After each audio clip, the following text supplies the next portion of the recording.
A glowing white sphere is floating in a pitch-black space. It's the size of the palm of my hand, almost as if the sun had shrunk into this sphere of light. From the sphere, a low masculine voice is talking to me about various things, but I'm only listening to it absent-mindedly, feeling far from reality. Why am I here? Is this a dream? A dream where I'm in this place that makes no sense, where a sphere that also makes no sense is talking to me. Are you listening? Tsukina Mizumori, I want you to go to a world that's different from the one you've been living in until now. This sphere, which keeps repeating itself and calling my name as if to confirm that that's me, calls itself God. This sort of thing has been popular lately, hasn't it? I think in the back of my mind. Transportation to or reincarnation in another world has been a popular concept in recent media. Despite having been told by my friends I'm such a bookworm that, bookworm, seems like a word made up just for you, I actually haven't read much of this genre. Maybe I've been wanting to read them, if I'm dreaming about it. Maybe I'll go buy one when I wake up. As I'm lost in my thoughts, the sphere in front of me begins talking to me again, its tone somewhat disapproving. Are you going to answer me? Dreams like this certainly don't feel as realistic after turning 33. Or rather, this dream feels too childish to feel realistic. For a moment, I thought maybe I've been stressed lately, but recently each day has been fulfilling in some way, so that can't be it. There hasn't been much trouble at the job I've been working at for years, and I'm on good terms with my coworkers. My relationships with my coworkers rarely change on a personal level, but we'll talk at lunch, and occasionally we go out together after work to enjoy ourselves. The bookworm that I am, I usually want to read immediately after work, so these relationships are perfect for me. Today too, once work ended I went directly home and wanted to get right to reading, so I should have finished eating dinner and opened up my book. And then suddenly I was here. Hey, this is important. Will you actually listen to me? I am listening. Why do I have to go to some other world? As if in a good mood because I replied, the sphere started spinning around me. The light from the sphere wasn't that strong, but because everything else was pitch black, it felt painfully bright. Come to think of it, even though it's pitch black in here, for some reason I can see myself clearly. The selection is completely random. I've already sent several others to the world I'm about to send you to. You've been chosen, just like them, to become a savior and save the world. Oh, then if there are others it's fine if I don't go, right? Huh. As if taken by surprise by my response, the cheerful sphere stops right in front of me. The sphere floating in the air of course does not have any facial expression, but I know that it is surprising. It stays still for a short while, then begins moving frantically around my face in disbelief. I'm talking about transporting you to another world, you know. That's supposed to be popular in your world's books. The other kids went happily. Well, even so, it's fine if I don't go. I don't care if you want me to save the world or whatever. If there are already others going then they'll do it for you. No, no, no, no. It looks like the sphere has begun sweating as its perfectly round shape collapses a little, and it moves back and forth violently as if denying my words. Whether this situation is a dream or reality, my answer is the same. Why would I accept? I can't even believe that the others went. They were excited, so they didn't fight it. You're the first person to say no. Excited. Oh, come to think of it, you said, the other kids, didn't you? Were the other people you sent young kids? Yes, they were all in their teens. Then why are you sending someone in their 30s like me? It'd be fine if they were all younger. If I were in my teens like those kids, then I might have gone happily too. But as you'd expect, when you get to my age, you think a lot more. Just hearing the phrase transported to another world is a little thrilling. The self-proclaimed God in front of me casually explained it earlier, but it sounds like this other world is like the world of an RPG. Me, playing a major role in a world of swords and magic, meet new people and going on adventures in a world overflowing with things I've never seen before. But once I think about it, I realize that it's certainly not all going to be so charming. You said it's a world with fighting, right? Yeah, that's why I'll grant your wish before sending you there. When this world's humans travel there, they obtain tremendous amounts of magic. With that power, even just by learning one type of great magic that only saviors can wield, you can bend the world to your will. That's why the humans of that world call you saviors. So I'll grant you anything aside from magic powers. Well, if you say you want even more advanced magic than that, I can do that.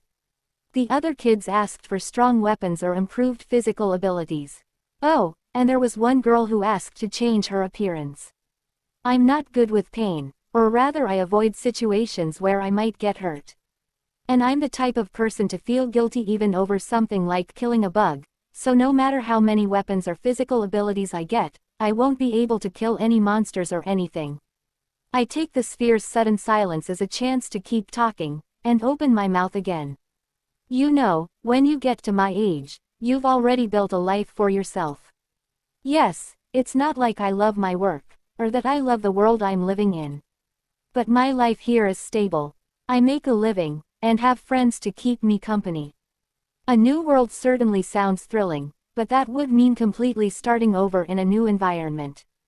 It sounds like it'll be completely different from the world I've been living in so far, so I'll have to throw away all of the knowledge and culture I've learned and start over, right? Meeting new people sounds nice, but I'd be starting over in a place where no one knows me. It's a little late to give up my house, my work, and all my friends around me to restart my life. Just thinking about it, there are too many cons. It's already a pain just to transfer jobs or move houses, but switching worlds would be even worse. Even so, I need you to go.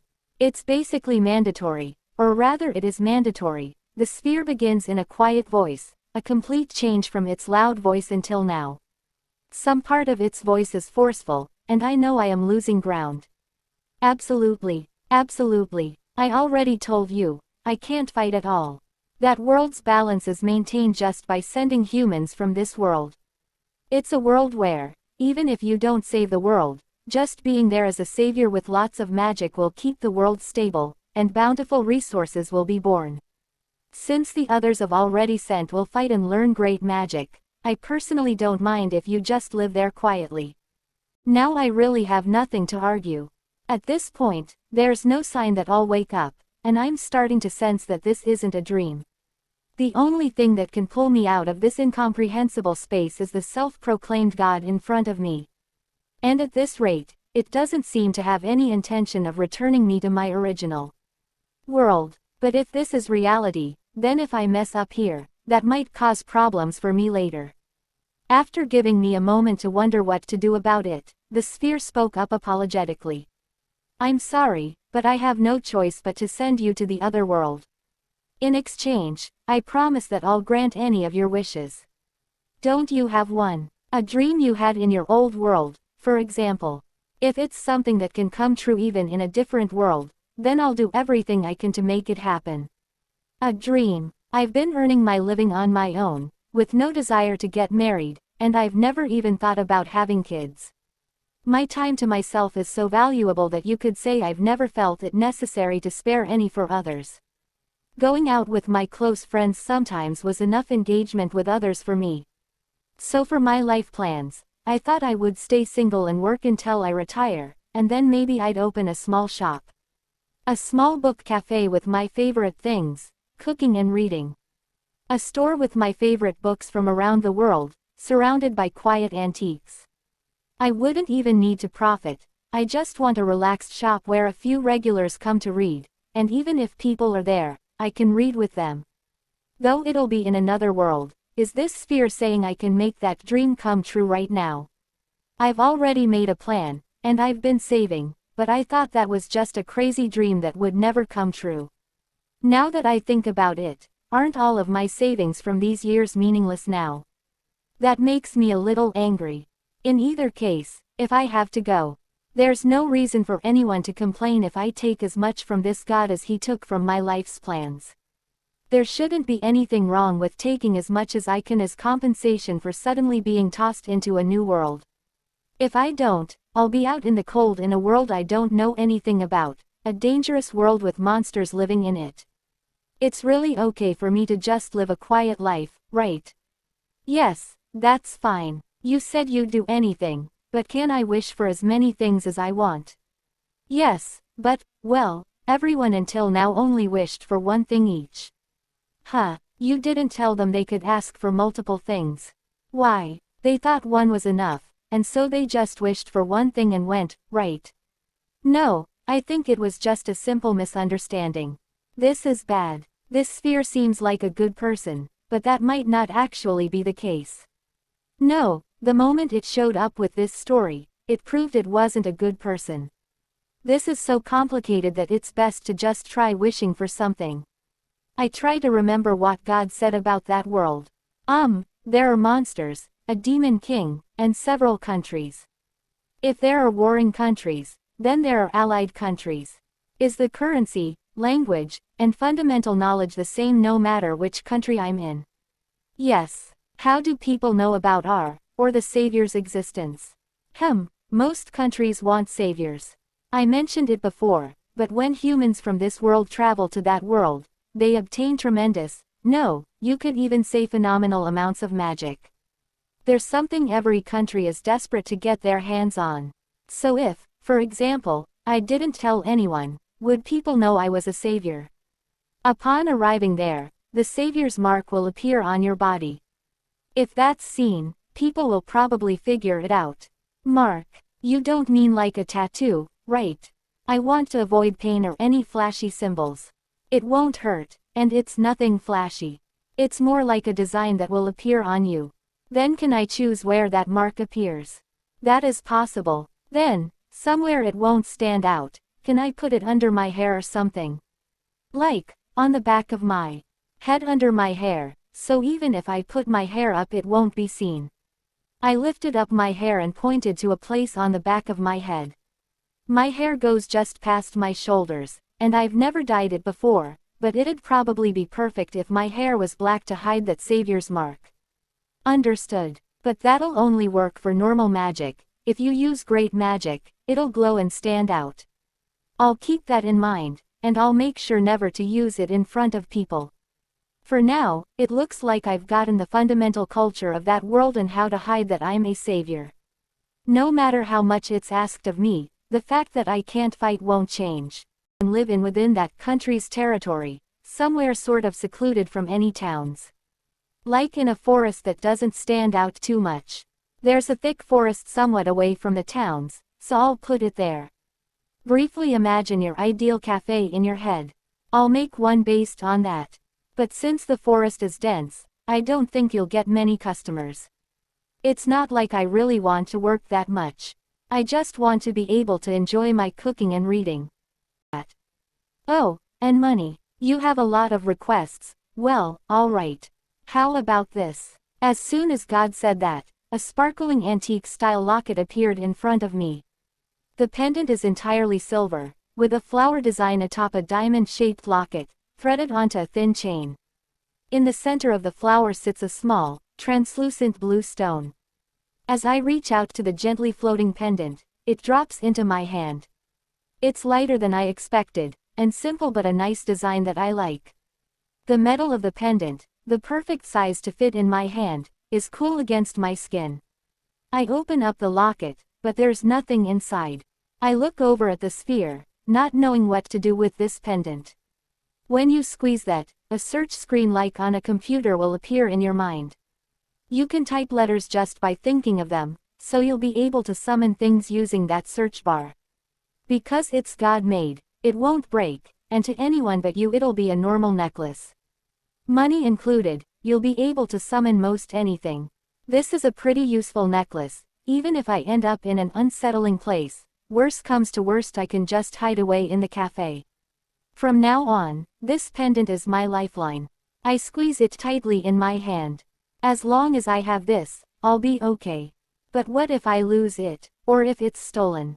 Is there any option for having it automatically return to me if I lose it, or it's stolen, and ensuring that no one doubts the things I summon with it?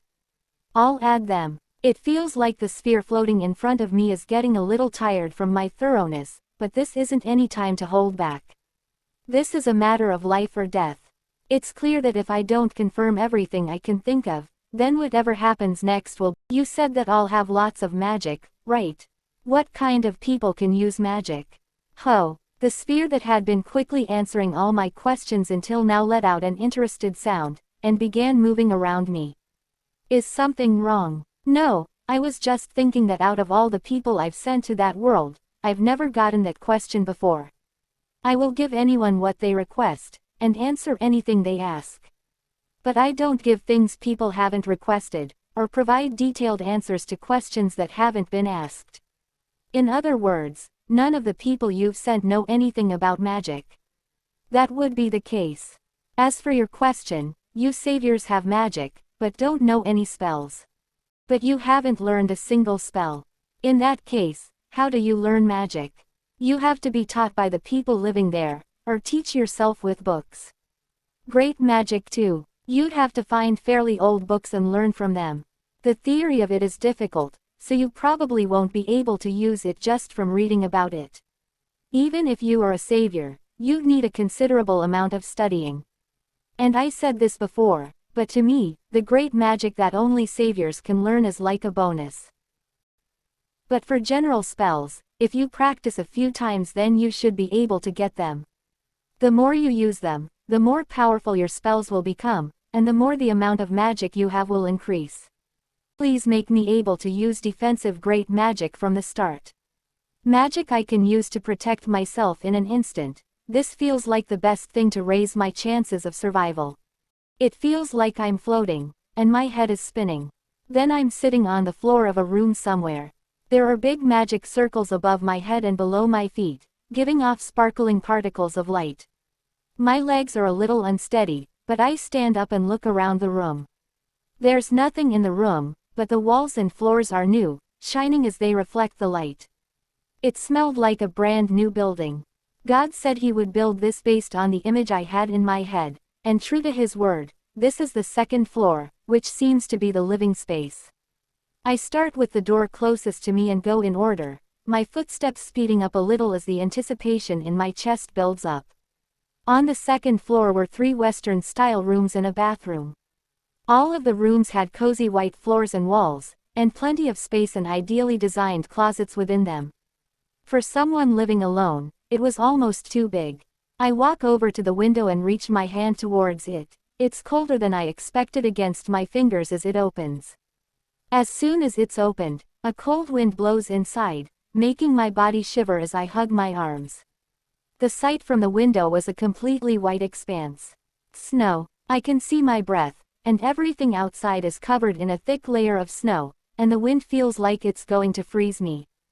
According to that orb, God, this kingdom's called Othel. It's a large country surrounded by high walls and protected by snow. It's apparently pretty peaceful, thanks to the night from monsters. It's so big, you'd think it was built for a family, I think, before realizing that as I spend more time here, books would start eating up the extra space. I could probably even fill an entire room with bookshelves. Oh right, the first floor should be the cafe. I look around the room again and consider how I'll arrange the furniture. I hesitantly close my eyes and squeeze the pendant. I imagine pressing the search button, and a variety of furniture appears in my head. I'll line up more of those bookshelves, add some tables and chairs, decorations, cookware, some other furnishings. The furniture and decorations are all made with warm, antique designs. Oh, I'm planning to lend books to customers. Could I use magic to keep them in mint condition? I need a magic textbook like this one. Plus, a magic book that tells me when guests will arrive. Fireplace too enchanted to keep the fire from spreading. Now I need a stable. After all, horses are this world's most common mode of transportation. Stable with fountain and pasture with enchanted to self-clean and deter theft. I need a magic barrier to keep the cafe warm. I briefly looked around the inside of the cafe. An antique retreat-like book cafe, brought together by a subdued color. My face automatically breaks into a smile. Alright, time to choose some books. I got so excited, I forgot that I won't have customers anytime soon. I should do some reading and start studying magic. I had pulled out the book I was looking for, when I heard a chime that I'd never heard before, alerting me of a customer. A cold breeze blows inside from the slowly opening door. Closing the door as quietly as possible, the person pulls off a hood to protect from the snow. Black hair that fell just above the shoulder swayed in the breeze, and composed gray eyes slowly glanced around the cafe before looking at me.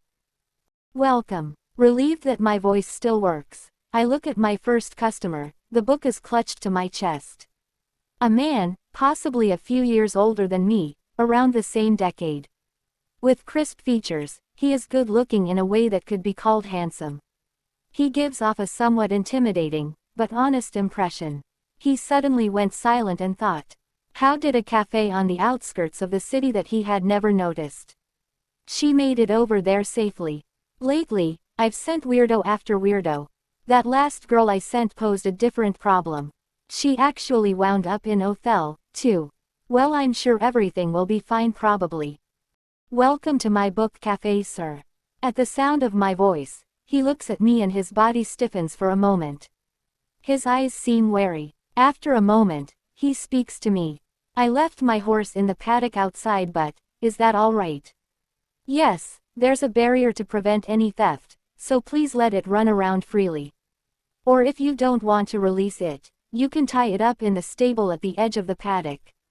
He muttered, well, but that's a high-level magic, how can she do this? I'll leave her as is then. The sign outside said this is a book cafe. Yes, you are free to read any of the books here. The books in this cafe are enchanted so that they won't get dirty, so while it may not be very good manners, you can read while eating here, I say, throwing a little joke in, and his stiff demeanor relaxes a little, a small smile breaking out onto his face. His gaze moves to the bookshelves in the cafe, then to the book in my arms, his eyes widening. As he opens his mouth again, his voice wavers a little. That book, wasn't it already out of print? Yes, I desperately wanted to read it and I finally got it, so today's the first day it's in the cafe. Would you like to read it? Yes, of course. As if that tense air had never existed, he smiles happily. I react the same way upon finding a book I want to read, so I can understand how he feels. You can sit wherever you'd like, and because customers rarely come, feel free to read as much as you'd like, because you are my first customer, I tell him, handing him the book in my hands. Taking the book happily, he looked around the cafe, before moving to a seat in the corner. Making a mental note, I handed him a menu. Since this is a cafe, I made certain to offer a variety of teas and coffees, and mainly added light meals to the menu. There are also plenty of meals that are easy to eat while reading on there. I'll have a sandwich with tea. Of course, I'll have it out shortly. I readjust my ponytail from over my shoulder to behind my head and wash my hands. I headed towards a pantry I made in a blind spot from the cafe interior, and summoned ingredients with my pendant. Since I'm the only one who's ever tasted any of them, everything here is made to my taste, but I think they're all good dishes. I hope my first customer likes the cafe and the food here. Now for the finishing touch. Healing magic. All done. Carrying the sandwich and a pot of tea, I made my way to him, where he seemed to be focusing intently on the book in front of him. Remembering the times when I'm in the middle of reading, I hesitate to call out to him, but I have no choice. I'm sorry for the wait. You can have as much tea as you'd like, the teapot won't run out of water. Oh, thanks. The pot is enchanted not to run out and is also enchanted to not cool off, no matter how long it sits. I place the teapot and a small jar of tea leaves on the table along with a cup and the plated sandwich, and offer him a pocket watch. This watch has an alarm on it. There's no time limit, so you can stay until closing if you'd like, but if you need to leave by a certain time, then please use this. That way it will only ring in your head. I appreciate it. Thanks. He replied. I'm running this cafe casually, so I'll just be reading or working, but don't mind me. You can read as many of the books in the cafe as you'd like. I turn away as he picks up the sandwich and returns to the world of his book, and return to the counter myself. Just as he took a bite of the sandwich, he made a surprised face, before smiling a bit and continuing to eat, so I hope he liked it. I don't really like working very hard, but having a customer come like this still makes me happy. Listening to the sound of the pages of a book being turned. I returned my gaze to the book in my hand. He ended up staying focused on his book until his alarm rang, but it looks like his alarm went off about halfway through the book. When he paid for his meal, he was very surprised at how cheap everything was, but because I can summon as many ingredients as I want for free, I only set the prices high enough to not be suspicious. Having paid, he looked at the book in his hands, before eventually noticing the stack of books next to the register, a look of astonishment appearing on his face. He picks up the topmost book, his voice strained as he asks, "This one too? It was only supposed to have a limited number of copies." "Yeah, I happened to end up with it, so I thought I'd put it in the cafe." After staring at the book, he looks around the cafe, his gaze running over each of the bookcases, and his eyes brighten. He then spoke, "I'm going to come back tomorrow. If I didn't have to work tomorrow, I'd want to stay longer. I'm in the middle of this one, but would it be possible for you to put it aside, so that no one else borrows it?" I smiled and replied, "Yes, I can do that. This cafe is entirely a hobby for me, and I haven't put any advertisements out, so even though it's been some time since it opened, you're my first and only customer. I think it's unlikely that anyone else will come." Is that so? Well, it certainly is deep in the forest. Since I can leave my horse untethered, I'll come again. And the book? I'll give you a bookmark for that. Please write your name on it and leave it in the book, and I'll hold it at the counter until you come back. Thank you. If that's all, then I'll be back tomorrow. Yes, I'll be waiting. Thank you very much. The bookmark in his book has the name, Il, written on it. Il-san, I'm glad my first customer seems to be a good person.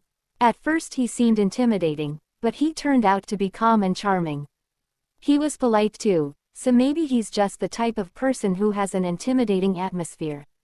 Personally, he looked to be just my type. I don't know if he'll actually come tomorrow, but for now I'll start cleaning up and getting ready to close. Maybe I'll make a slightly nicer dinner as a celebration of my first customer.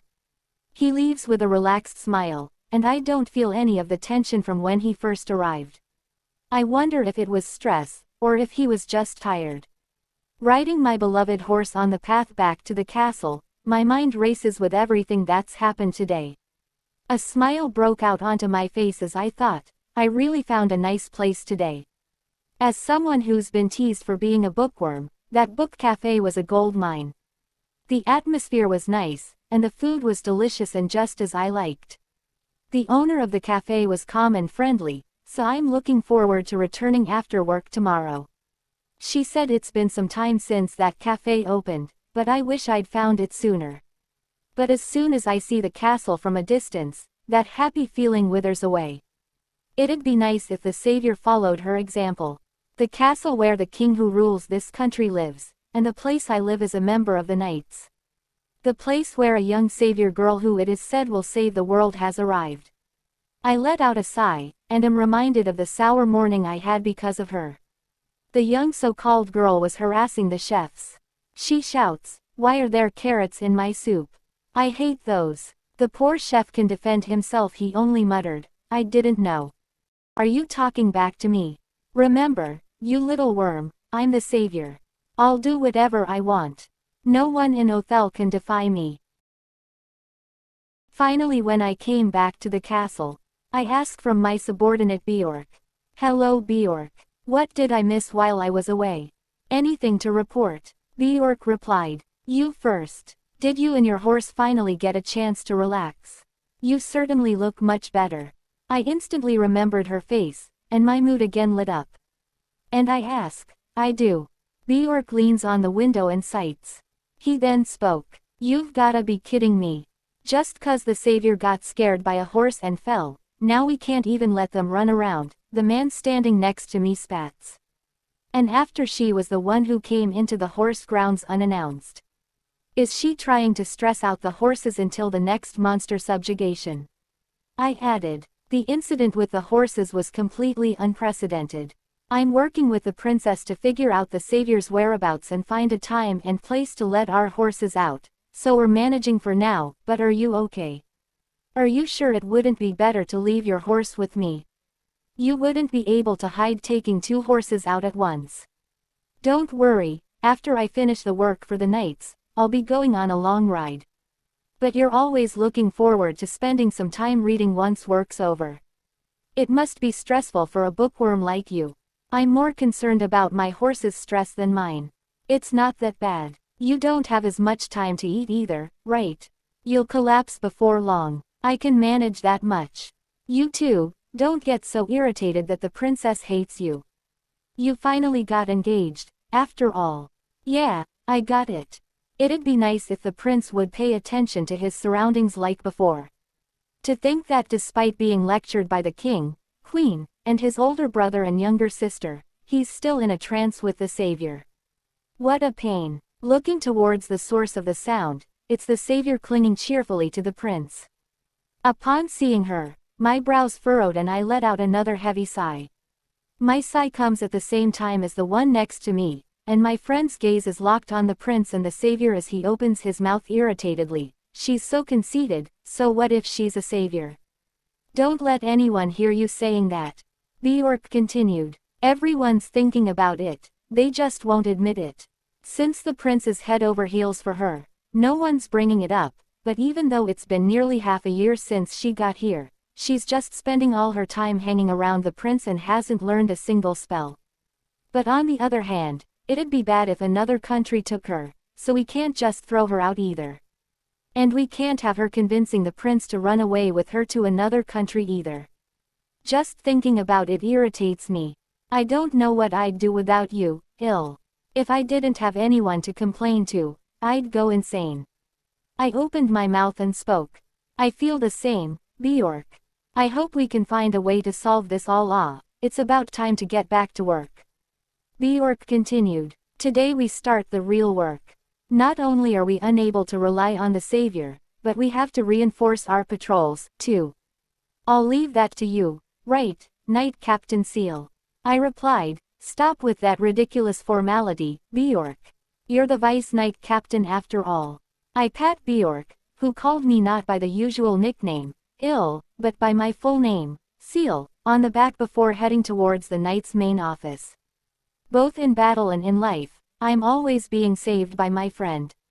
The maids were chatting about something and looked tensed when we asked, is there was any problem. They replied nothing. The palace atmosphere was ruined because of Savior. I muttered, yeah, it'd be nice if this tense atmosphere would clear up soon. The savior who arrived at this castle was a beautiful young girl. She is one of the saviors said to sometimes descend upon this world from a different world. It is said that any country that obtains a savior who has learned the powerful magic called great magic would even be able to unite the world with that power. I heard the several saviors who descended upon this world are working to learn great magic. Osella is a country with no interest in uniting the world, but everyone is still happy that there is a savior in their country. Not only will her existence alone suppress invasions by other countries, but the second prince of this country has fallen in love for the first time, with the young savior girl. But it was only at first that everyone welcomed their relationship. If she were to learn great magic, marry the prince and rule the country with him, the peace in this country would be guaranteed. Apparently, she hates studying. We may not have enough magic to use great magic, but now I know there really is no point in just having magic. No matter how much time passed, she never learned a single spell. She's refusing to learn even basic spells that young kids can manage so long as they have some knowledge of magic. More so, it was for the sake of the second prince, who hasn't had any romantic relationships despite his age. But no matter how much time passed, she never learned any spells. She would avoid it by saying she doesn't like studying, and crying like a child as she refused. And then she started to use the fact that she's a savior to work towards her own selfishness, sneering at those of us who couldn't leave. She rejected the maids and whined to the prince that one of the maids had been mean to her. The maid, who had worked here for many years and was overflowing with loyalty, had only given her a brief word of advice about her table manners. We lied to her that the maid was fired, and instead switched the maid to exclusive work deep in the castle where the girl couldn't enter. She complained to the prince that his retainer had bullied her. All she had done was refuse to hand over her precious necklace that the girl said she wanted. We gave the girl an identical copy and had the prince's retainer switched to a different job. When that savior girl went back to her room, she laughed. What a fool. How stupid to get herself fired over this silly little thing. The savior has no idea what happens to the maid that no one fired her. But she thought she achieved something by destroying a poor maid's career. She laughed and tossed that maid's beloved necklace. She looked at her reflection in the mirror and spoke, "Wow, I am so cute. Thanks to this face, I am really cute. Why bother learning magic I don't need? Since I'm pretty and important, I'm playing life on easy mode." Being savior rules. Meanwhile in the book cafe, Tsukino was having fun with her book, and enjoying her tea and snacks peacefully. Then suddenly she thought, I wonder if that night will return. My first customer, a man named Il, came back to my cafe the next day at the same time. Unlike yesterday, when he arrived seeming very tense, today he seems very excited. As another person who loves books, I know that feeling well. Welcome. Excuse me, could I borrow the book you were holding for me again? Yes, of course. Here you are. After I handed him the book I had been holding onto, he sat at the same table as yesterday. I explained that there was also a private room, and he hesitated for a moment before saying he'd move if someone else came. The seat he's sitting at is near the fire and is in a very good place for getting new books from the shelves, so he probably likes that seat. I hand him the menu, and after looking at it for a short time, he orders several things, all of which are more filling items. Maybe he just wasn't very hungry yesterday. I bring him enough things to bury the small one-person table, and after eating the main meal, he begins reading while eating the last things with one hand. It makes me glad to see him take one bite and be surprised before continuing to eat with a smile. As someone who enjoys cooking, it makes me very happy when people enjoy eating what I've made for them. I look away so I don't disturb his reading, and open my own book. From then on, he came almost every day. He always comes to the cafe around the same time, once it gets to evening, after he's finished working for the day. He leaves at different times, but he always seems to want to stay as long as possible. It was over a month after he came to the cafe, around the time when we had begun talking more and more. Recently, while I'm making his order, he'll sometimes come to the counter and talk with me. We always talk about books, telling each other which ones are interesting or which ones we'd recommend, things along those lines. He spoke. The books you stock always look interesting. Every time I come I spend a long time deciding which one to read next. I was thrilled so I replied. Me too. All of the books you've told me about have been so interesting. Once I get them in, I can't decide where to start. He continued. I know that if I start reading while I'm worried, I can only read so much. I ask. It's difficult, isn't it? Although the time spent worrying is still enjoyable. Aren't you busy captain of knights, but you still try to read books? He replied, well it depends. And, thanks for always garnishing my food with healing magic. That's an impressive high-level spell. I'm glad I found this place. I was surprised that he noticed that. I opened my mouth and spoke. Oh, you figured that out, huh? I just thought it might perk you up. Seal smiled, and then he spoke. I was out riding when I stumbled upon your cafe. The knights recently lost access to the grounds where our horses exercised. She thought, being a knight captain must be stressful sometimes, so maybe he's just sighing because he's stressed or tired. Like me, he relieves stress by reading, so maybe it would help to stock some new books.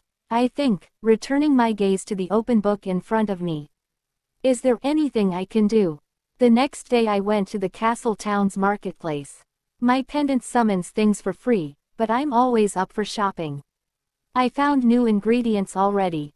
Then a lady in a robe approached me. Hello miss, import today's our last day in town. Can I interest you in rare imported fabric, miss? I saw that woman, she didn't look like she was from this kingdom, so out of curiosity I asked, excuse my asking, but are you from another kingdom? Then the lady replied, yes, getting here was quite the journey. I don't mind snow now and then, but cold weather all the time seems depressing. Where I'm from, the climate's warm. Year-round. Then I wished her luck, for safe travel, and went back home. It was warm this morning, but this is a snowy country. It's so cold. I'm glad this country is peaceful, but if it's snowing all year round I have the feeling it'll take a while before I get used to this. Thankfully the barrier keeps it warm, but the grass that should have been growing in the corner of the paddock is almost completely gone. Maybe I should have cast a spell to make it grow automatically to an extent. Horses eat quite a bit. If anyone aside from Il had started coming, I definitely wouldn't have had enough. Speaking of which, don't horses eat things aside from grass, like fruit or carrots? I have horse feed prepared, but I kind of want to try offering fresh vegetables. Checking that he hasn't come yet, I use my pendant to search for some apples and carrots and summon them. I summoned them pre-cut and in a bowl so that holding onto them like this wouldn't be strange. Carrying the bowl in my arms, one moved to the corner with the grass. Then he showed up, on his horse. Welcome back. I thought I'd put out horse food before you arrived. Sorry to scare you. That's all right. I'm a bit earlier than usual.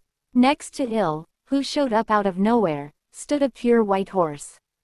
It's much bigger than any of the horses at the farms in my old world, so I suppose this is what a war horse looks like. It feels even bigger from up close, I notice as I walk towards it.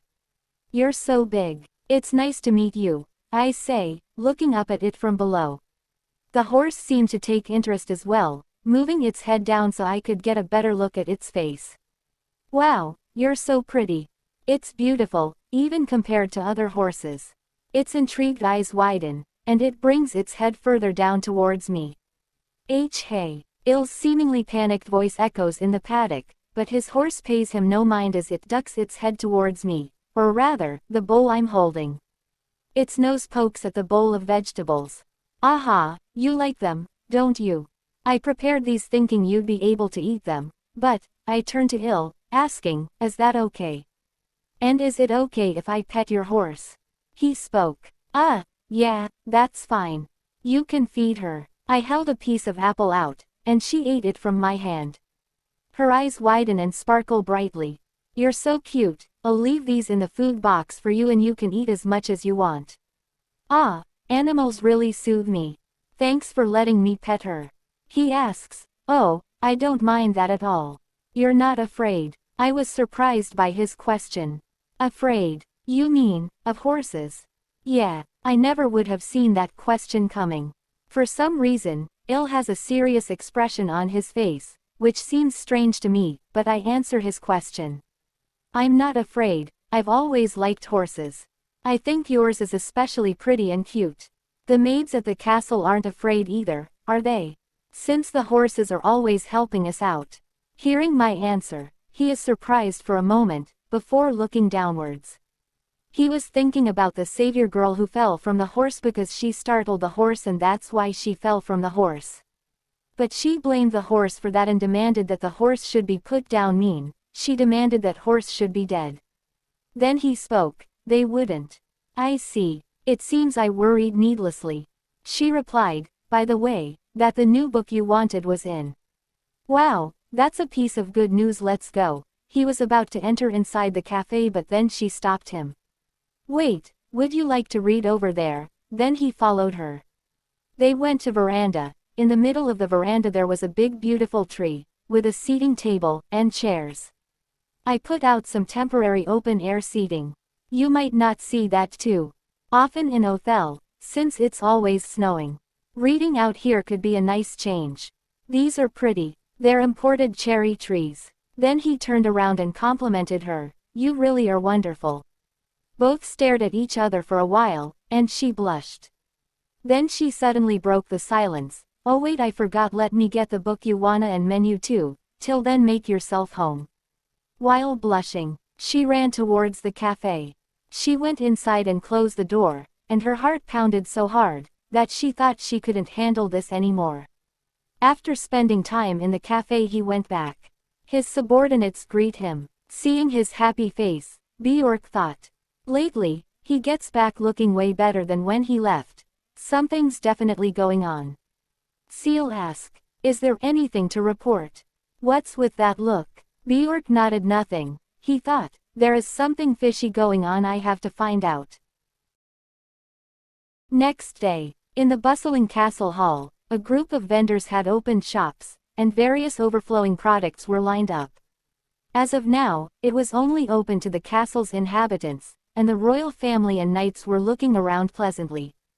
Like this, not only were the royal family and knights able to shop without worrying about their status, but it was a nice sight, fitting for this peaceful country. With the young savior girl nowhere to be seen, it felt like returning to the peaceful times of before, but it was a little lonely with the second prince missing from the royal family's cheerful conversation.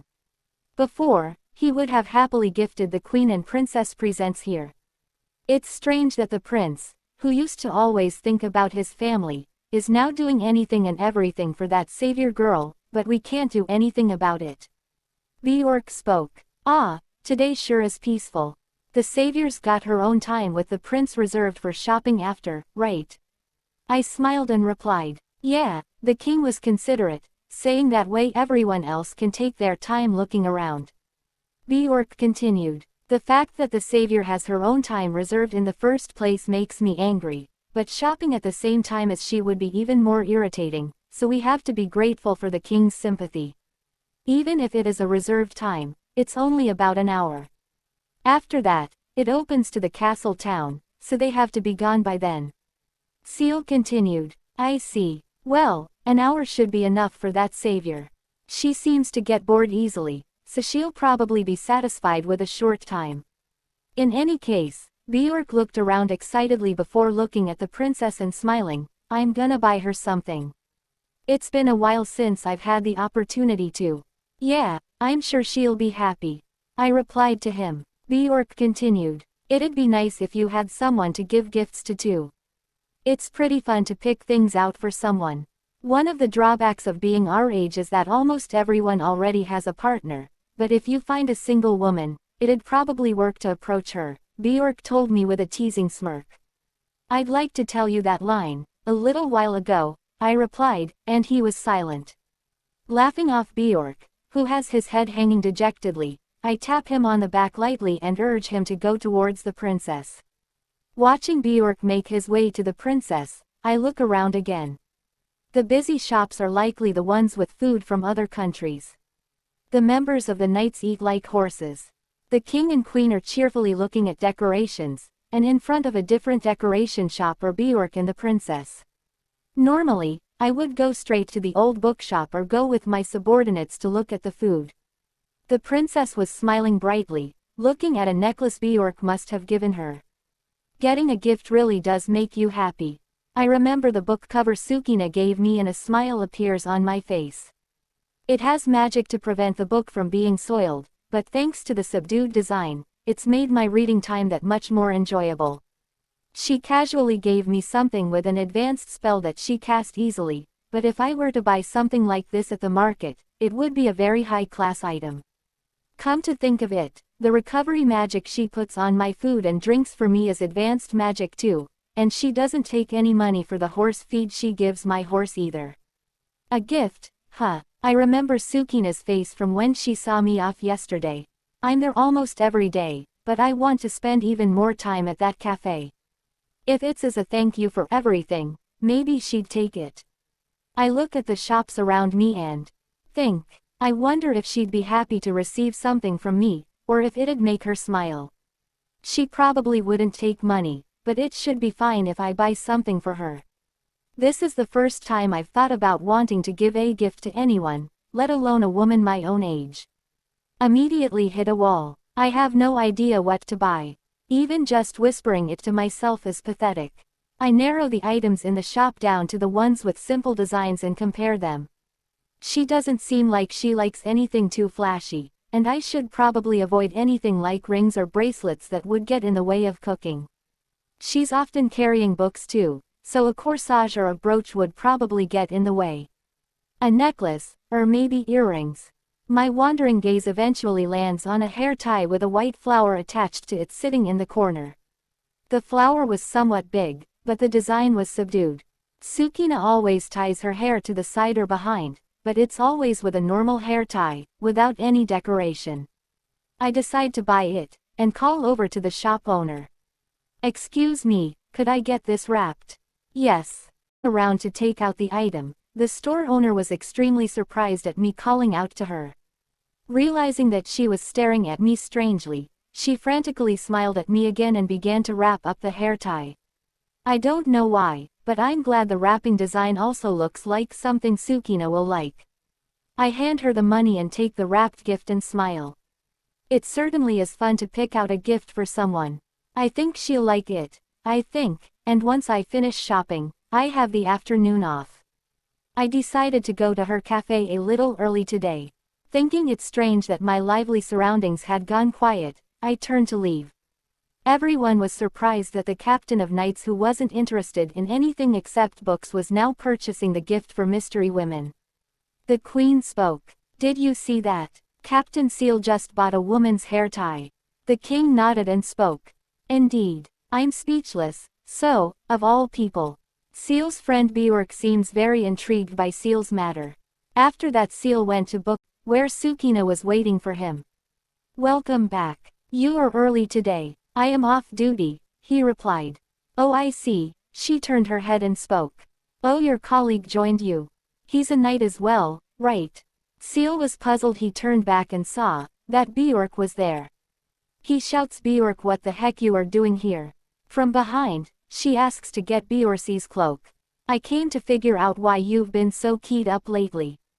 As for the king's orders, I suspected something like this.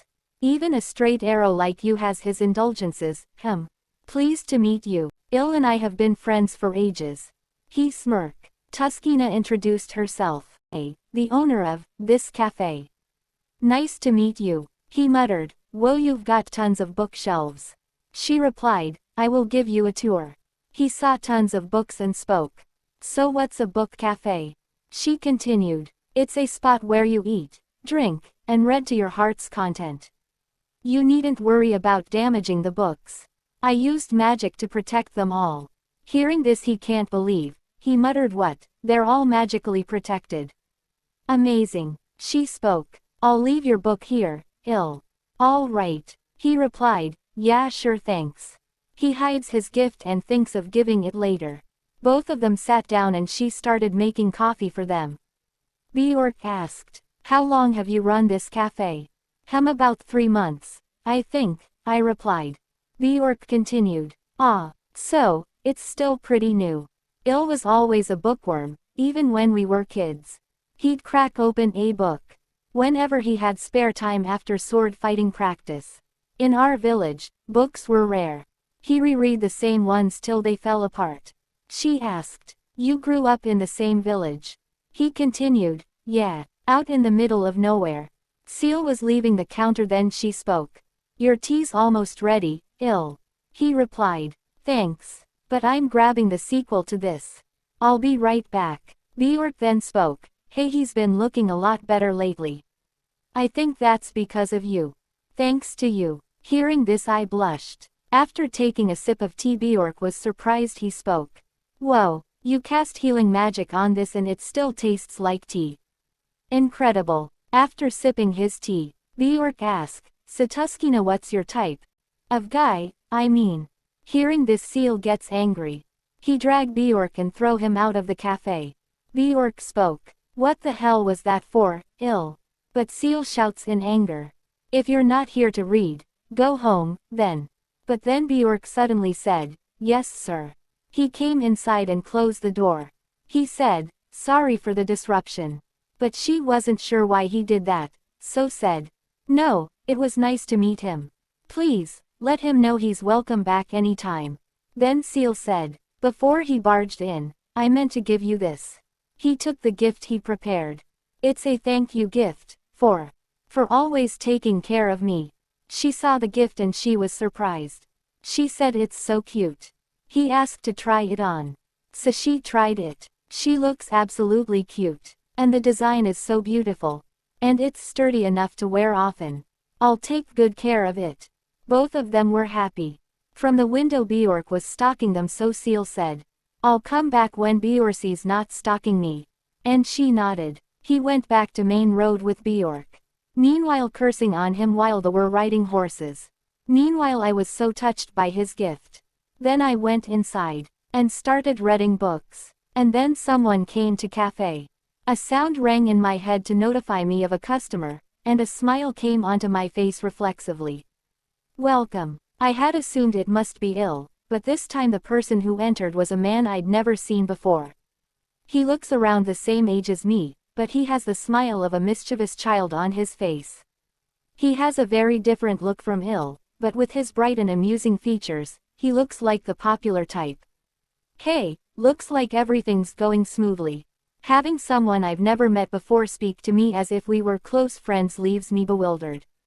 He may look different, but I remember this atmosphere.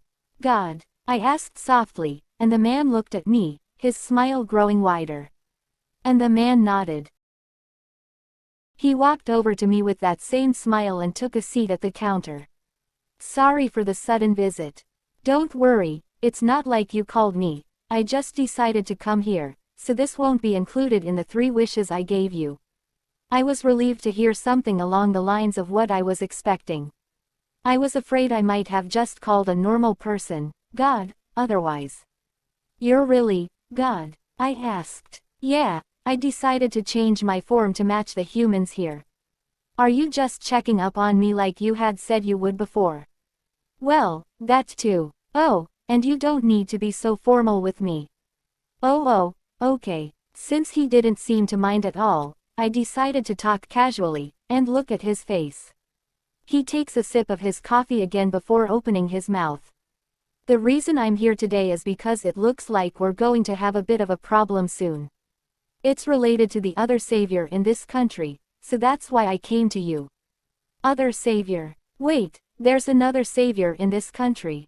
Huh. Did you not know? Not at all. At my response, God's expression changed to an indescribable, almost sorrowful expression. You know, you should really go outside, even just a little. Well, certainly in your situation I can understand hiding away, but still. I averted my gaze, unable to say anything when I knew he was right, and God continued with a wry smile. In this country, there's another savior besides you. I sent her here shortly before I sent you, but she's living in the castle. When someone in this country mentions a savior, they're usually talking about her. I see. Is something wrong with her? The castle, that's where Seal live, isn't it? I wondered, as God continued talking with a grave expression. I said it looks like there'll be a problem soon, right?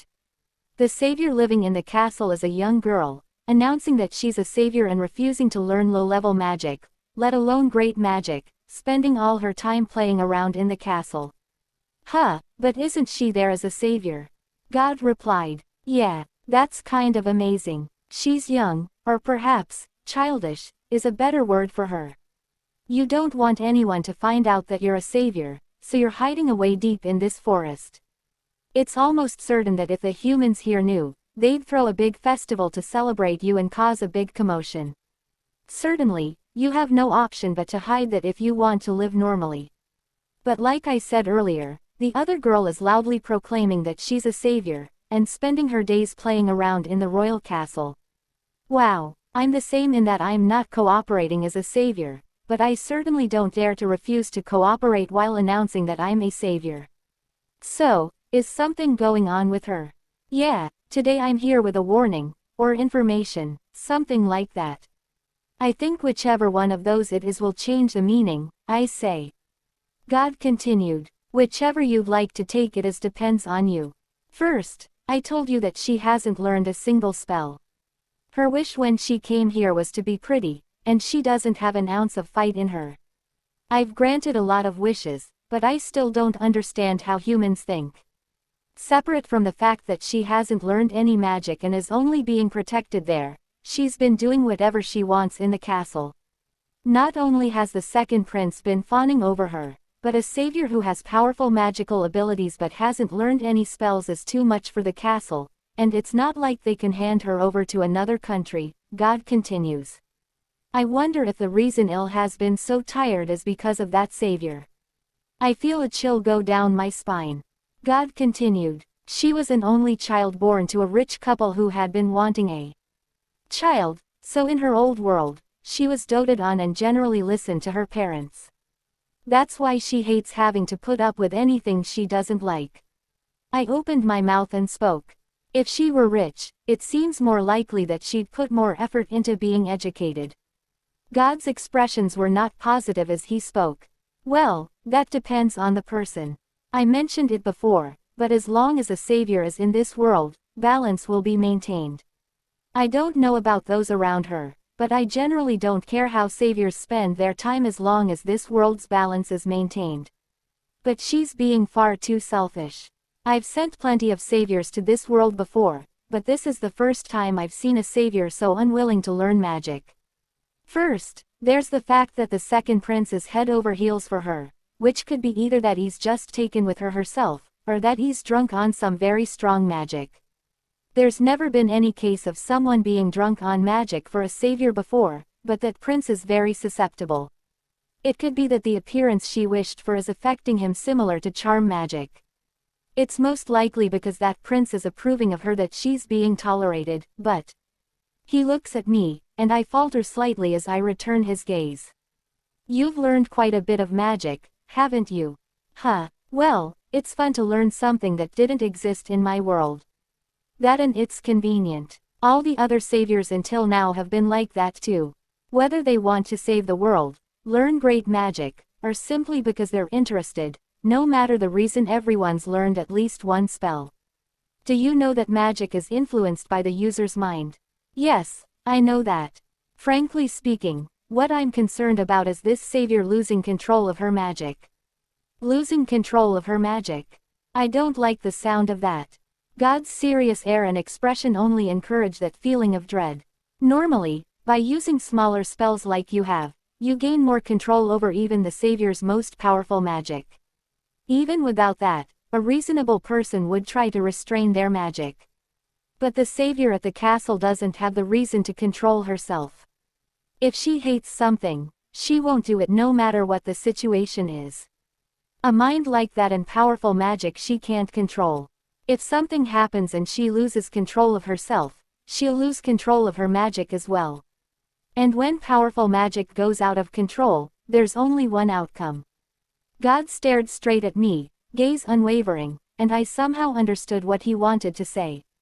His expression didn't budge even as my face froze. It's happened once before, though it wasn't over something as trivial as this. But the scale of the damage was the same. If a savior's magic goes out of control, it'll cause a catastrophe capable of blowing away an entire country. Unable to think of a response, God and I stared at each other. The music that always builds the peaceful atmosphere of the cafe played in a space that had gone cold. I asked, "Are you going to leave that dangerous girl here as a savior?" God spoke. "If I could return anyone to their old world at will, I would have sent you back when you were being so difficult. In any case, right now this is all hypothetical. The only times I could retrieve a human I had sent to this world would be if that human has died or if they have caused grave harm to this world.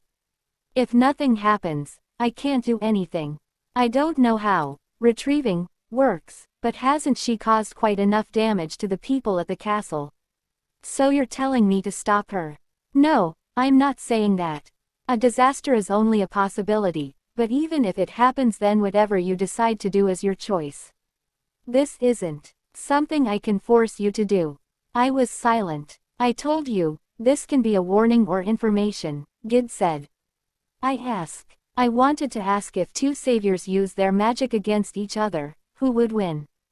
"Who?" he muttered. Then he spoke. "Saviors have the most magic in this world, right? If two people with the same amount of magic, say, if that other savior uses offensive great magic. If I try to defend my great barrier magic, who would win? There are a lot of factors involved, so I can't say for certain, but I think in the end both types of magic will disappear simultaneously. The offensive magic will lose its effect, and the barrier will also disappear." Then I opened my mouth. "In that case, then as the person who's putting up a barrier, I have the advantage, right? The barrier will disappear, but the offensive magic I wanted to defend against will disappear too. Yeah, and what's more, if you're up against her, then from the moment you learn to control your magic, you've been at an advantage. Learning magic has both increased your total magic and improved your ability to control it, so the barrier might stay up instead of disappearing. At that point, as long as it doesn't take another hit from a savior, the barrier will probably hold for some decades. I see. Like I said, whatever you decide is your choice. You should live as you like. If it goes too far, I might warn another savior like I have with you. Well, it shouldn't be a problem for you. It felt a little early, but not so much that it was a surprise for Il to arrive. Entering the cafe like usual, Il's eyes widened at the sight of a customer beside himself. Oh right, there haven't ever been customers besides himself before. God waves, saying, "See you," as he walks towards Il, stopping once beside him before slipping past. I feel like I was just given some pretty dangerous information. I hope that doesn't turn into something troublesome. Il lets out a sigh, still standing in the doorway and watching God leave, and I call out to him. "Welcome, it's cold out, you should come inside." Ooh, yeah, what a surprise, huh? No one besides you has come to this cafe until now. Although I don't know if he really counts as a visitor. He asks, "Was he, someone you know?" I reply, "Well, he helped me out before." Normally the conversation would end there, but the way Il was looking at me made it seem like he was waiting for me to continue. Wondering how to explain, I remember the backstory I had decided on before coming here. It's a little difficult to talk about, but if I include things about my actual past, he probably won't question it. I'm originally from a village that burned down during the war. My parents passed away early on, and I was raised by my grandparents, but they're both gone too. They passed away when I had already begun working, and they left me quite a bit, so I didn't have any trouble living on my own, but ultimately during the war, the village burned down and I was the only one who survived. The man who just left was the one who helped me set up this cafe after that. By the way, most of that was true. The fact that my parents passed away when I was young, and that I was raised by my grandparents until I was of age, and that they left me an inheritance so I didn't have much trouble, that was the past from my old world. God is the one who gave me this cafe, so I didn't say anything false there. I see, he hangs his head from having unintentionally touched upon a difficult subject, a bit flustered. Honestly, my grandparents passed away after I had become independent, and because of their age, they passed away peacefully, so it wasn't much of a shock. He spoke, "I understand. My apologies for bringing up such sad memories." The atmosphere felt a little tense after explaining, "It's nothing to worry about, my life now is very full." He grabbed my hand and spoke, "Sukina." I'm trying to ignore his hand touching mine as I hand him the menu, desperately trying to keep a calm smile on my face, when beep, beep, a loud sound I've never heard before drowns out the gentle music in the cafe. It reminds me of the piercing alarm on a smartphone during a disaster, putting me on edge. Il's expression, which had been a calm smile, instantly hardened, and a dangerous aura appeared in his previously relaxed eyes. He pulled a small machine-like thing from his pocket. It seemed to be the source of the sound, and as Il put a little bit of magic into it, it quieted down, but his expression didn't change. He then spoke, "Excuse me. I must be going." I asked, "What happened?" He continued, "The knights are needed to suppress a monster near Othel's border. It's urgent." Wait a minute, I almost forgot he's the knights' captain. He fights on the front lines to keep this kingdom safe. Just a second. He stops, turning to look at me, and I grab a glass bead from the box I had just placed on the shelf. "I'm sorry I don't have anything more," I say as I imbue the glass bead with magic, placing a barrier spell inside it. I didn't think that spell would come in handy so soon. "I cast a barrier charm on this marble to protect you. Please, take it." He looked at me surprised, then thanked me. "Take care while patrolling." He then hugged me and I was flustered. But somehow I didn't stop him. Then he took his horse and went for patrolling. I was so flustered. This is why I can't handle hot guys. But he'll be all right. He'll be back before I know it. Time to bring in the books on Il's reading list. I really thought that, in a few days, Il would be back at the cafe as always. I squeeze the barrier charm that's in my breast pocket and hurry back to the castle. Along the way, I meet up with Bjork, also on his horse, and he tells me where the tent for the subjugation is, and I change directions to head that way. It looks like the monster that was spotted was related to that snowslide, I say. Yeah, and this time the larger monsters are leading some smaller ones. Looks like we can't take care of this the easy way by just scouting out the area and setting up an ambush, he replies. Did the snowslide happen because of the smaller monsters stomping around when the scouts were there? Most likely. We exchange information. All of the weapons were ready, and there had been no issues with the preparation itself. Giving orders to each of them, I motivate myself in preparation for the coming time. I avoid looking at the tent that the other members are also pointedly avoiding looking at. One night I told them that the savior girl had also come with the prince. Hearing this, both of them were shocked. From the tent comes a spoiled voice saying, "I'm scared," and Bjork's and my faces twitch. "Why is she here?" Bjork mutters under his breath, and the other knights around us nod deeply in agreement. Despite the fact that this is an emergency mission, the savior girl is here. This is completely different from the routine subjugations. They were lectured, but neither the prince nor the savior girl drew back. Even the crown prince tried to stop his younger brother from doing this shit. But he listened to that savior girl. The savior who said, "I want to see the prince in action." And the prince who smiled back at her, charmed by her words. They were told to at least stay in the tent, but how far we'll be able to protect them is unknown. Everyone readied their weapons, distancing themselves from the tent and running to their post, waiting as they watched where the monsters were expected to appear. I draw the sword at my side and let out a breath. It's a powerful monster, but this isn't the first time we've fought a monster in this class. We won't lose, I thought, gripping my sword as I opened my mouth. Just like we planned, go. The advance party fired their magic, and we were immediately confronted with the first monsters flying at us. The battle has begun. Bjork shouted beside me, kicking off the ground with me. The pack of monsters surge onto us, and then it's a melee. I steadily cut down the monster in front of me, advancing to avoid the next incoming attack. The strategy for this kind of subjugation is always about the same.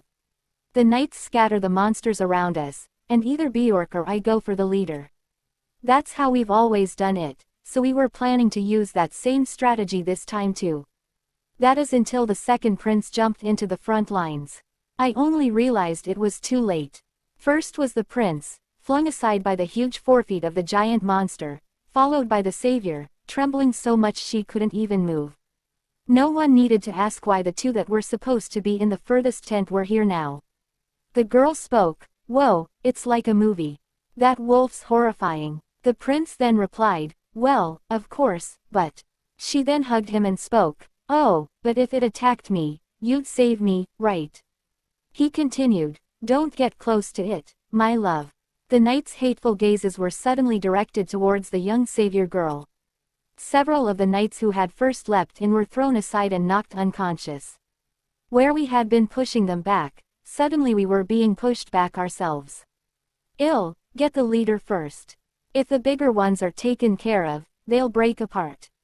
"I know. Draw the others away." "Got it." Bjork, who can use a little recovery magic, began using it little by little on the more severely injured knights, while simultaneously drawing the monsters away from the prince.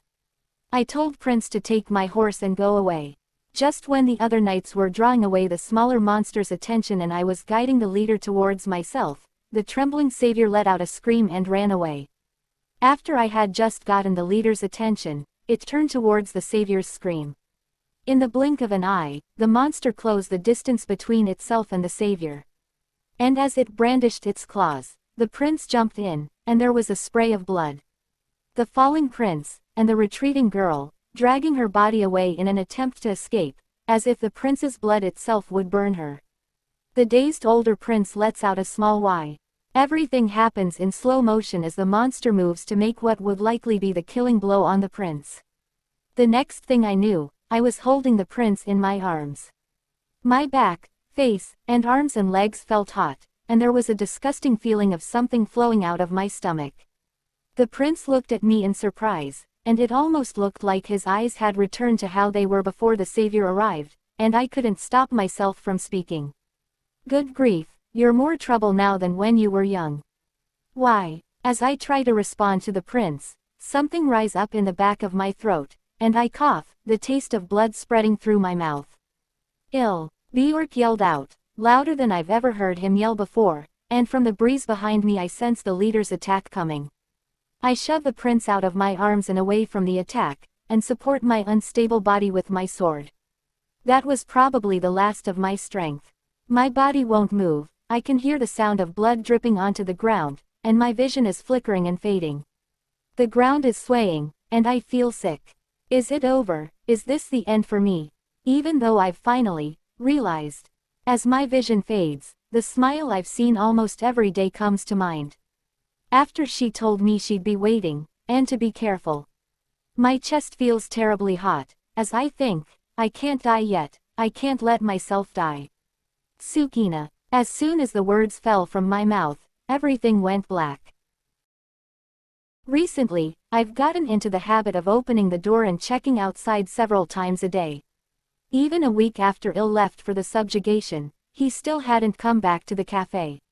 I can't concentrate at all on the reading I love so much, and while I still enjoy my alone time, it feels like something's missing when Il isn't here. This is the first time I've felt like this. Shaking away the worst-case scenario that appears in my head, I keep telling myself it'll be okay, despite having no evidence. He has the barrier charm, so he'll be okay, although since I'm the one who made it, it might not have activated if something happened. Il's strong, so he'll be okay. But the fact that an emergency subjugation was called means the monster must be strong too. For every it'll be okay, unease follows. I've been seeing him almost every day since I met him, so I never realized going this long without seeing his face would leave me so lonely. Il always comes in the afternoon, he wouldn't come this early. Despite knowing that, I've been anxiously waiting to hear that sound, and quickly turn to the entrance.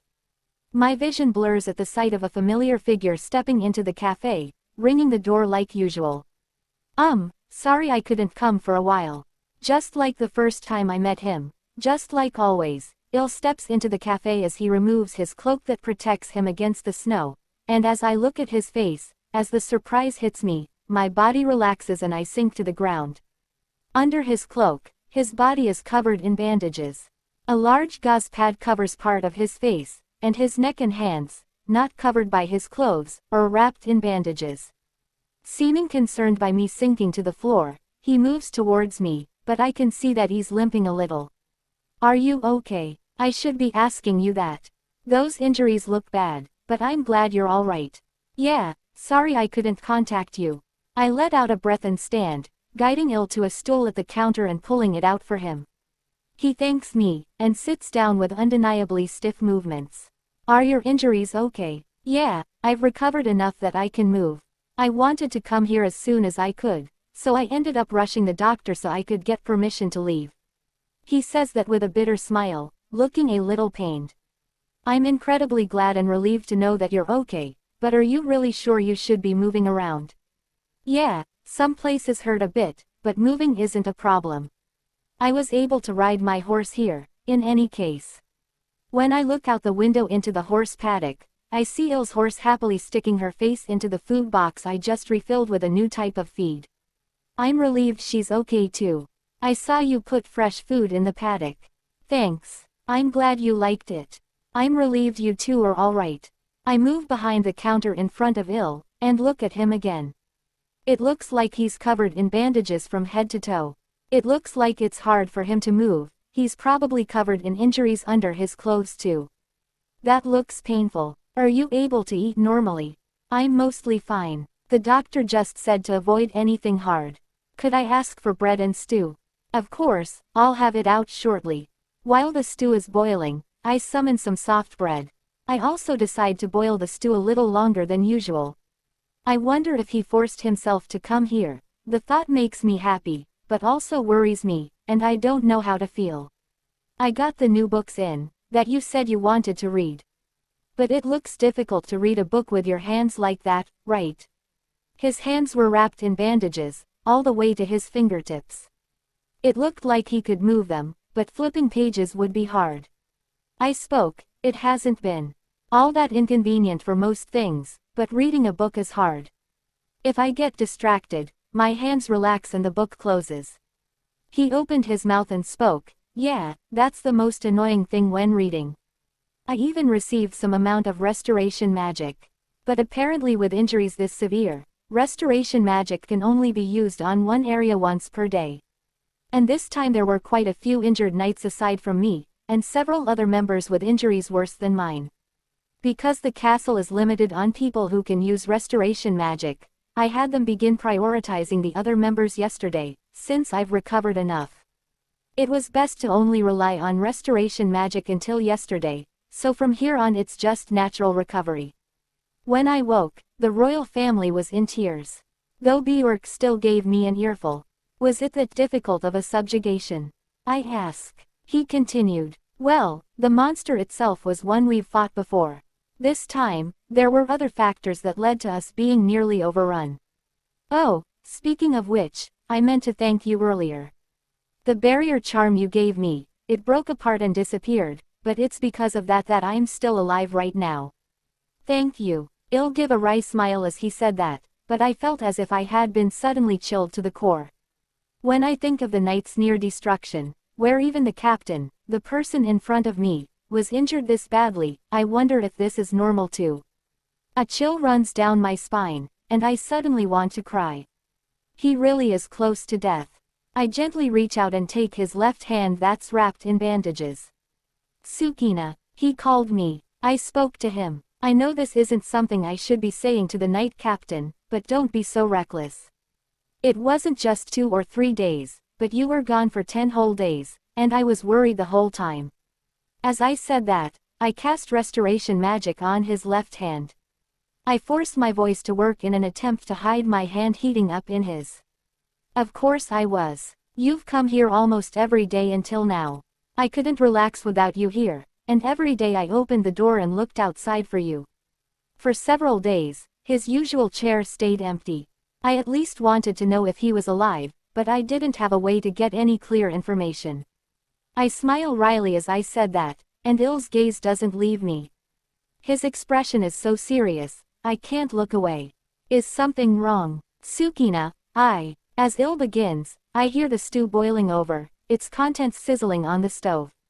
Oh no, I frantically run over to it and turn the heat down. My hand had slipped out of his easily, as if Il was surprised too. Sorry, what were you saying? No, it's nothing. It's fine. Thank you for the magic, now I can read without worrying. Il smiled as he said that, but it was clear he was hiding what he was about to say. Why didn't I turn the heat down before? I should have at least left the lid off. As I'm regretting that, I move my gaze to the bandages wrapped around the rest of him.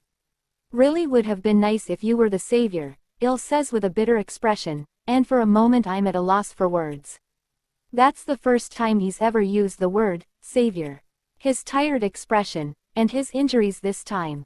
No way, I think in the back of my mind, feeling that my previous suspicions were correct. I ask, is this about the savior at the castle? He replied, have you heard? I continued, well, only a few rumors. I see if only she hadn't been at this subjugation. Il trails off, staying silent, his expression filled with disgust. So Il's injuries this time really are related to the savior at the castle. At the very least, it's clear that Il don't think well of her. I'm sorry, I apologize. Internally, after all, I'm the same as her deep down, because no matter the reason, I'm refusing to be the savior this world's people want. Then he continued and spoke, is it all right if I stay until you close today? I don't mind at all, but are you able to? Because of my injuries, I'm exempt, or rather, I was specifically told not to come back to do any work for the nights until I've recovered.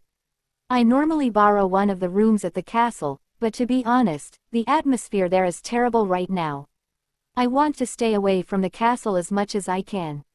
It's that bad, I muttered. The number of times he's sighed is well into the double digits as he sighs again, and I look at him, thinking. My gaze drifts towards the private room that's only been used by me so far. Like when I don't feel like going upstairs to my personal living space, or when I can't stop reading a book, I'll stay in that room for the night. There's a bed inside, and the room is furnished like an inn, with an attached bath too.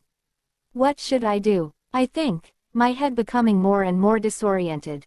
Then I opened my mouth and spoke. If going back is depressing, then do you want to stay here for a little while? He looks up at me in surprise, and I point to the private room. Because is a man with common sense, there's a high likelihood that he'll decline the offer. I try not to let the nervousness show on my face as I look at who's at a loss for words as he tries to find a response. If that's okay with you, I wouldn't have expected it. Oh, yeah, of course, I wouldn't offer just to say no. I see. Then I'd like to, starting tomorrow. I'll go back tonight to pack some things before I come, and to let those at the castle know beforehand. I was trying to sound calm, but my voice betrayed me a little. It feels like the atmosphere has gotten a little strange, but neither of us can take our words back at this point. Got it, then tomorrow.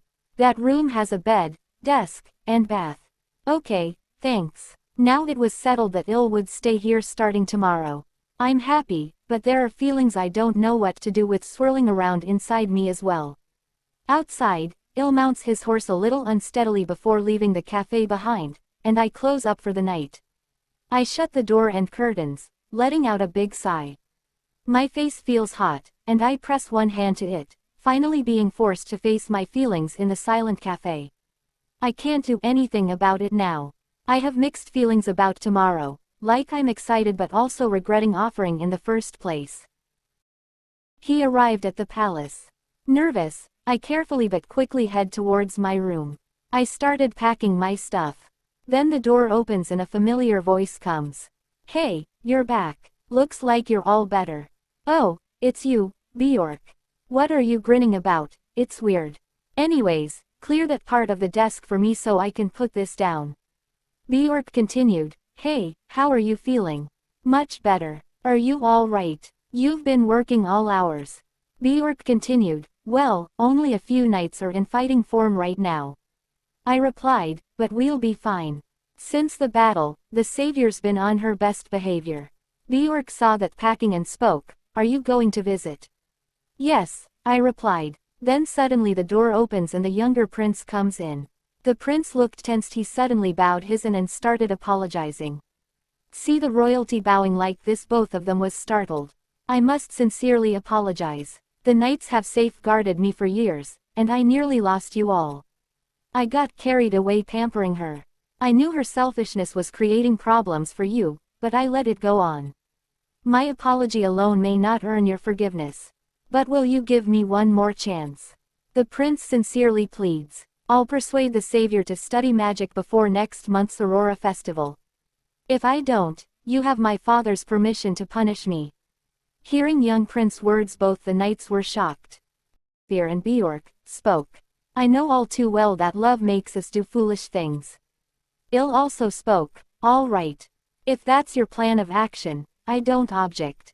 The young prince thanked them and left the room. Bjork spoke. He's acting like his old self. I'm gobsmacked. Then all sat down and spoke. The question is, will the savior do as he asks? Maybe not, but we may as well give him a chance. Then Bjork smirked and spoke. Anyway, are you packing to visit that girl? Never figured you were the romantic type. Be careful, like I told the prince, sometimes love sours. Well, try and take it easy, lover boy. If something happens, I'll get a hold of you.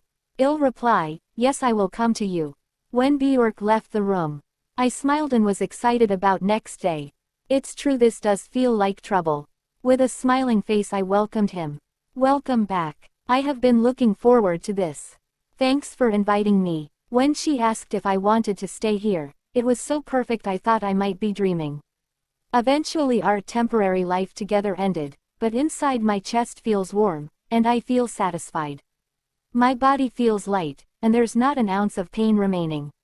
Even the remaining scars from when the magician at the castle healed me were completely gone, almost as if the wounds had never existed in the first place. Tsukina, who was able to completely heal wounds that even the most capable magicians in the country couldn't do anything about. The amount that recovery magic heals someone is determined by the amount of magic the magician has.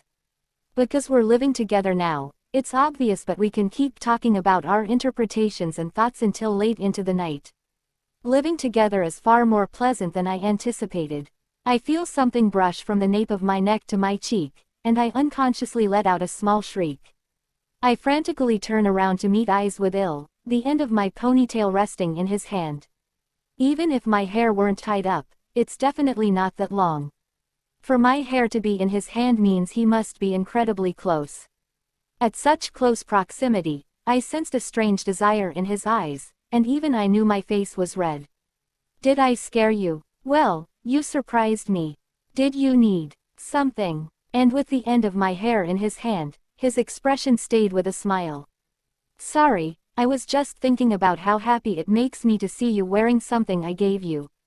It really suits you. Il's gaze is focused on the hair tie currently tying my hair, and I realize that lately, perhaps because I've been wearing it constantly since he gave it to me, it almost feels like something's missing without it. Il clears his throat, trying to hide his embarrassment. Tsukina, since I've mostly recovered, if you need to go shopping, I'll come with you. Oh, yeah, right. I might take you up on that. Since he came, I haven't gone shopping. I was just thinking I'd need to go shopping, since he might find it suspicious if I suddenly have more food. Because I can't let him know that I've never really gone to the town, I casually ask him to show me around, saying, I always go shopping and leave right away, so I don't really know where everything is. I haven't seen anything except where I ran into you that time. Would you be able to show me around? Oh really, I go to the marketplace often, so I can do that. Do you want to go now? Yeah, just wait a minute, I'll go get the teleportation magic intermediary. We could go on my horse too. Look at the paddock, I say, pointing out the window. The paddock was filled with warm sunshine, rare for a snow country. In it, Il's horse was sunbathing. Her eyes were pleasantly closed, and she looked very comfortable. She looks so comfortable I don't want to disturb her. Yeah, we'll take her next time. I go upstairs to get the intermediary, and take off my apron and change my clothes since I'm already there. We step onto it together, and after putting some magic into it, my vision sways for a moment before we're transported into the shadow of a building near the entrance. Il spoke. That's the first time I've ever used teleportation magic, Il comments. It doesn't make you as dizzy as I thought it would. I think if you're traveling far, you'll get more dizzy, but it's only for a moment coming to the town. As we step off of the magic circle, Il gently take my hand, and I unconsciously stiffen. When I look at him, he smiles and says it's because the marketplace is crowded, so this way we won't get separated. I squeeze his hand back and smile at him. He must like me. I stopped caring about my own age or the eyes of those around me. Perhaps because of the warm sunlight, it seems to be roaring with business. Whoa, it's amazing. This marketplace is only open every few days. Various shops gather here and open, so sometimes there are good deals here. I wonder if it's like a flea market. Though at each of the shops, as we approach, the clerks all look at Il's face and mine, and then our intertwined hands and stiffen. I wonder what that's all about. It seems like him walking around with a woman is the reason we're attracting attention, but does that mean he's not usually around women? Not that that doesn't make me a little happy. I wonder if it looks like we're on a date, I think, smiling to myself at the thought of being seen like that. Since meeting him, even I know I've been smiling more, and I bite back my happiness. We approach the shop selling ingredients, and I think for a moment. I've already gotten used to the clerk's stiffening. We've already eaten lunch today while walking around, so all that's left is dinner and ingredients for tomorrow on. Because I'm always cooking for him, Il says he'll pay, which makes me feel a little guilty. I'm sorry, the food I make you doesn't cost me anything. Il, what do you want to eat for dinner? Fish would be good. I'm grateful that he's surprisingly assertive with what he wants to eat.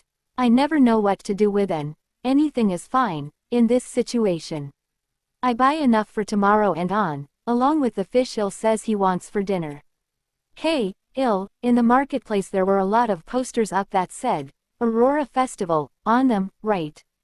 Yeah, since it's coming up. Is it a big festival? Have you never been before? It happens every year. It's the biggest festival in this country. Oh, yeah, I'm usually shut in here. I've never gone before. That was too close, I thought, but Il doesn't say anything about it and keeps talking. Once a year, a huge aurora appears in the sky. On that day, the festival happens, and if you want to, would you like to go together? I have the day of the festival off this year.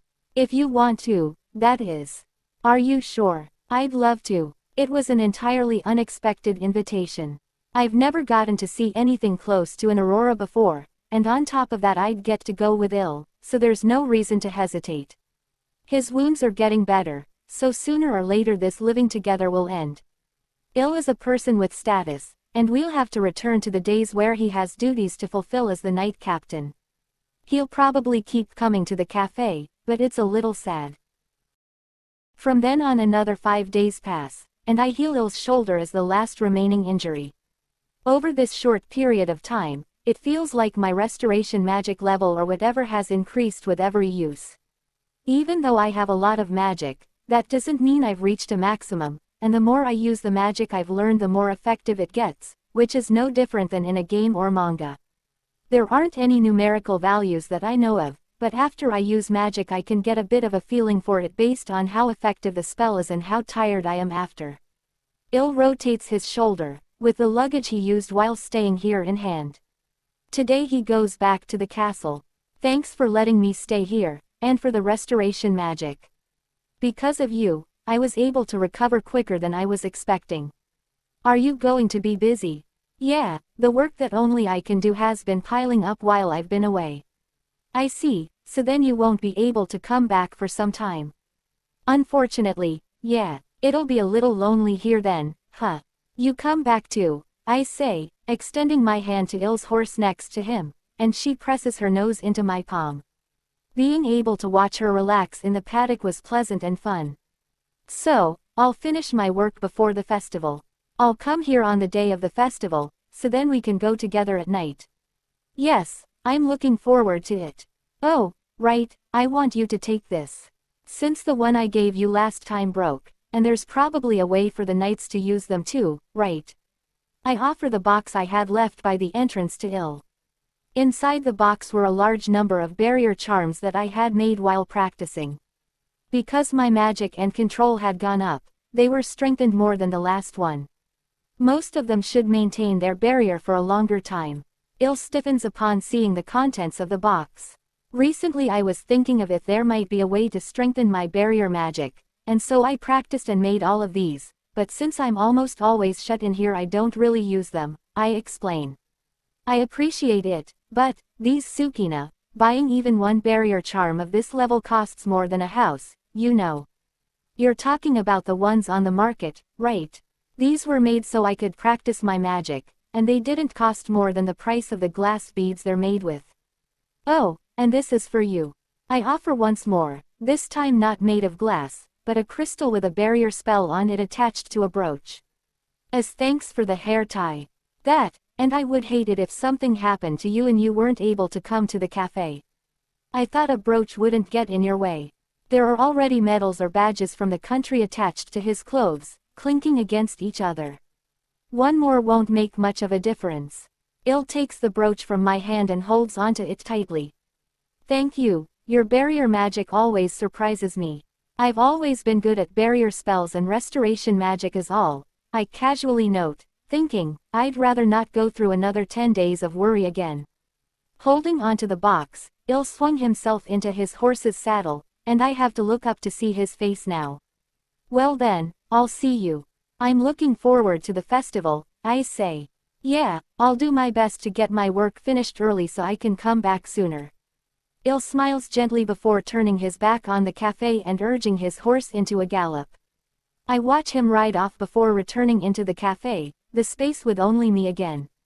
I'm excited for the festival, but the empty space felt strangely lonely. I'll ride my beloved horse back to the castle, thinking. The last several days were fulfilling. Nervous, I carefully but quickly head towards my room, holding the box so I don't drop it. I open the door, and inside my room a familiar face is waiting. Bjork was waiting for Il. Hey, you're back. Looks like you're all better. Il response, good news.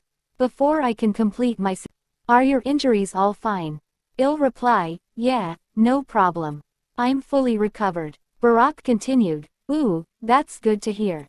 Was it the power of love? I never thought I'd see the respectable captain of the knights, who refused to even meet so many blind dates and dedicated most of his life to reading, holding hands with a woman and going on a date in the marketplace. A lot happened so I wasn't able to ask, but before the subjugation I wanted to ask about that woman. If you're dating someone you should at least tell me, your childhood friend.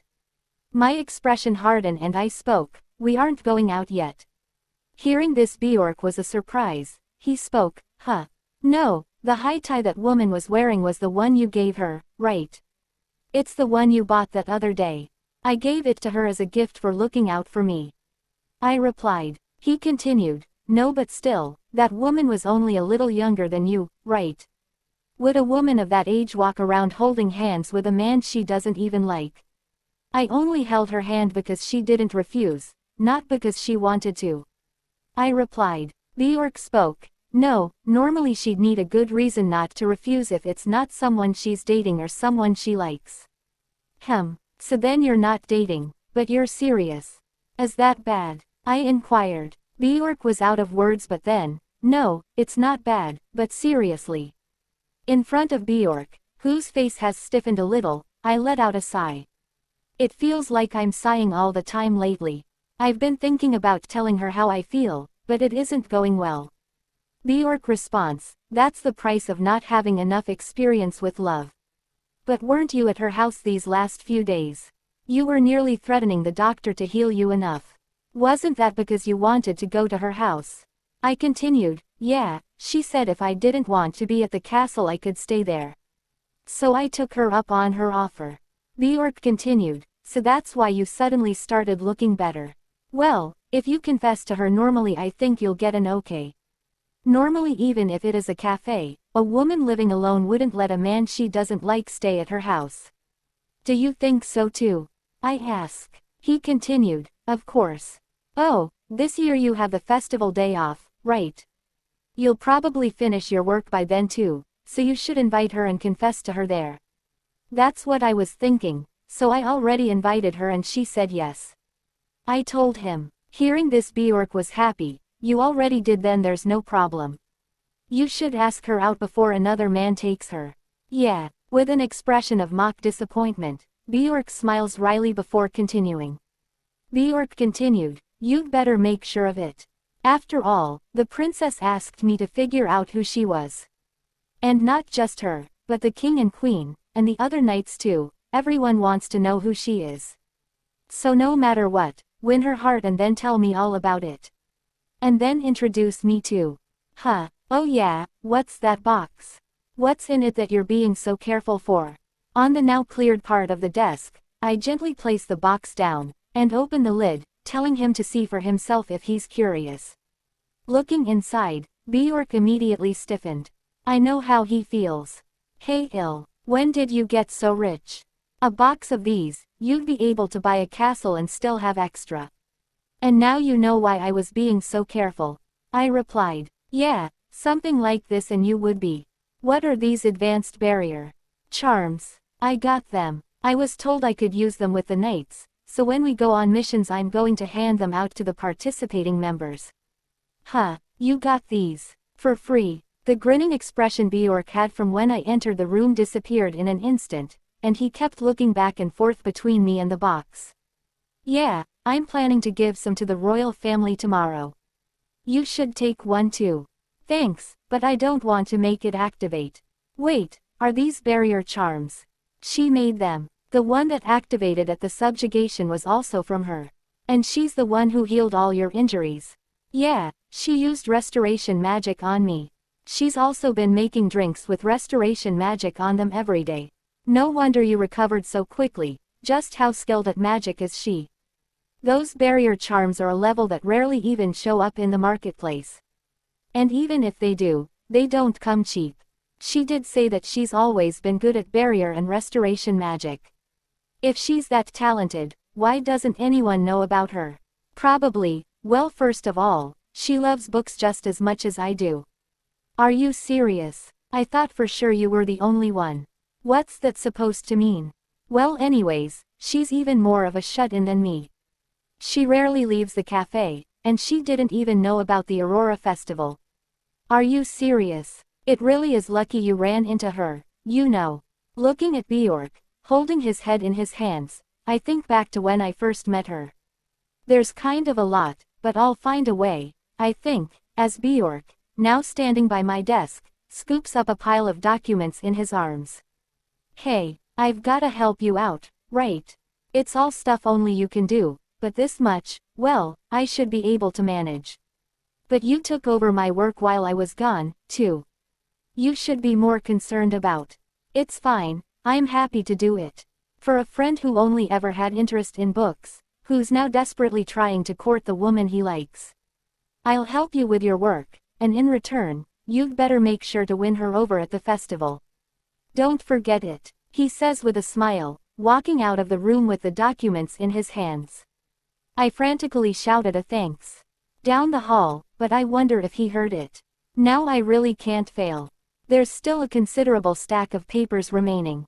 At any rate, I need to finish this, or I won't even be able to go to the festival, let alone visit her cafe before. I faced my desk and picked up the nearest document. The stage is set, so no matter what, I have to finish this. Was my alone time always this slow? It's been a little over a week since Il returned to the castle. In the past, time would fly by in an instant so long as I was reading a book, but now it feels strangely slow. In the meantime, I've been researching a little about saviors. Before, I had only briefly looked over the basics, so this time I decided to dive further into saviors and their magic, and what happens when a savior's magic goes out of control, like God had mentioned. There are a few things I've learned. That when a savior uses great magic, the same savior's mark that is on a savior's body appears within the magic circle. That is, God said, there was a savior whose magic went out of control before. And that when that savior's magic went out of control, a magic circle containing the savior's mark just like the magic circle for great magic appeared in the sky, and it blew away an entire country. After running my fingers along the image of the magic circle that appears when a person's magic goes out of control, I stand in front of the mirror and try to use great magic. I made sure to stop before it activated, but in my case as well, the magic circle that had been expanding had the savior's mark in it. Not only that, but the glowing savior's mark appears above my head as well, and all of my hair is clad in light from the glowing savior's mark, and begins waving around, like in the wind. After the savior's mark faded, I pulled my hair away from where it had appeared and looked in the mirror, to see the savior's mark clear on my skin. I sink to the ground weakly in front of the mirror. And after I had it put under my hair so it wouldn't stand out. If it's just going to appear in the sky anyways and it makes my hair glow like crazy, I should have just let it show up somewhere on my body. Like this, I know the moment I use great magic I'll be exposed as a savior. I was thinking that even if that savior does something, maybe I could quietly create a barrier to protect everyone. To the young savior in the castle, please don't do anything outrageous. I really don't want to have to worry about your magic going out of control. In this country is Il, who's fighting to protect the country's peace. That Il has become an important person to me, so I'm no longer able to abandon this country the way I would have when I first arrived. I can't quietly use great magic, and while I considered using great magic to put up a barrier before anything happens, in this country whenever someone mentions a savior, they mean the girl in the castle. If people think she did it, it'll probably make things even worse. I can only guess based on what I've heard from Il and God, but she seems like the type who would tell everyone she casted the spell and use it as an excuse to act even more selfishly. I give up. Il seemed rather resentful of the savior, saying she was just playing around and doing whatever she wanted. But I'm exactly the same. Because even though I have the ability to save this country, I've been hiding away and immersing myself in my beloved reading. If he found out I was a savior, I wonder what he would do. I don't want him to hate me. I never thought I would agonize over love this much at 33. I glance over to my calendar. The day marked, Aurora Festival, is now tomorrow. Maybe I'll look for something to wear tomorrow. Meanwhile in the palace, the young prince tried to convince the savior. You haven't even touched your spell books. I've told you, if you want to stay in the palace, you need to learn a spell by tomorrow. Please, time's running out. Just one spell will do. All right. But the girl didn't reply. She was standing like a stone. And the next evening, he arrived at the same time as usual. It's refreshing to see him in casual clothes, rather than a uniform. Seeing the brooch pinned to his cloak made me a little happy. As he approached on his horse, I called out to him, "It's nice to see you again." "Yeah, it's nice to see you too. I actually wanted to come here earlier so I could spend some time here before we leave, but I only barely finished my work in time." "Oh, are you all right to go?" "Yeah, I wanted to go with you no matter what. I'm relieved I finished in time." Oh, thank you." He smiles at me warmly, and I feel my face heat up. Il offers a hand to me from atop his horse and I take it without thinking, only to feel weightless for a moment. The next thing I knew, I was sitting on Il's horse, in front of him.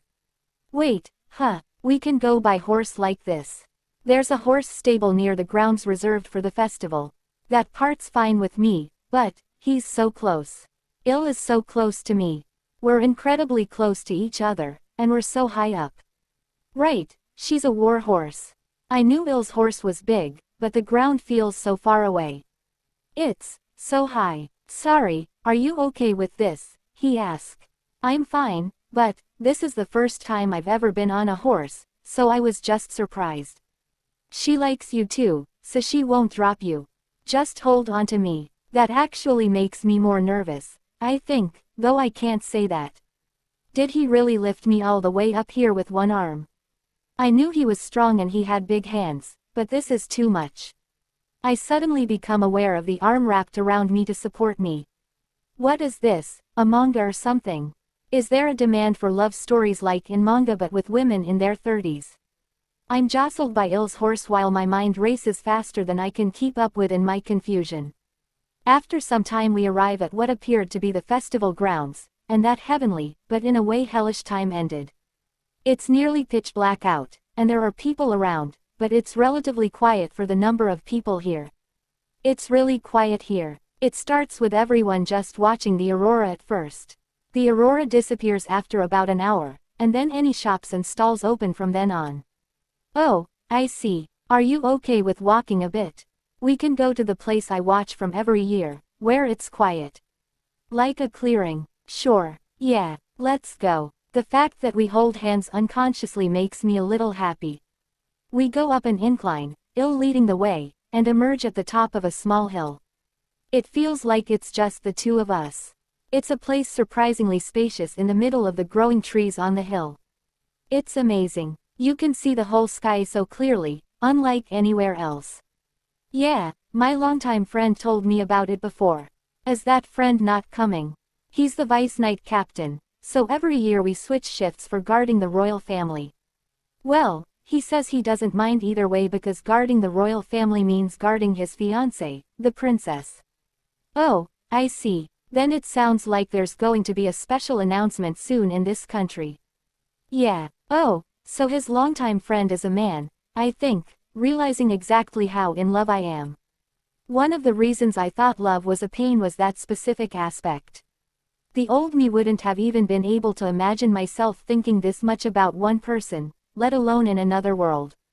I glance up towards the sky, where the aurora still hasn't appeared. In the middle of the forest, we watch the sky together. My hand feels hot in his. Even though we've already arrived at our destination and we don't have to hold hands, he makes no motion to let go. It feels like he's thinking of me. It feels like the fact that we're still holding hands makes that possibility a little more likely. Is it okay to hope that maybe he doesn't want to let go of my hand either?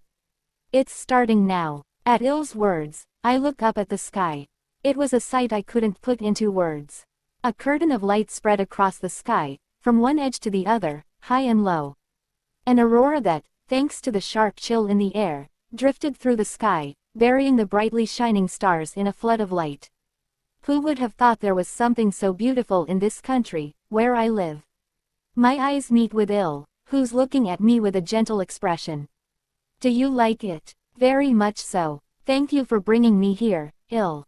I'm glad you like it. I can see the aurora past Il's gently smiling face. It feels like I'm looking at something incredibly important and precious, and I almost think I'm going to cry. Ah, it's no good. I really do like him. I feel his hand squeezes mine more than ever before. And just as Il, smiling at me, opened his mouth as if to say something, a thunderous booming drowned out all of the stillness. I jolt in surprise, before I'm pulled close to Il, his arms wrapping around me as if to drown me in his chest.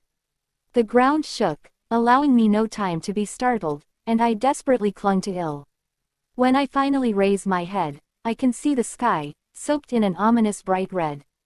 As if puncturing the now faint curtain of light, giant flaming rocks began raining down, coming our way.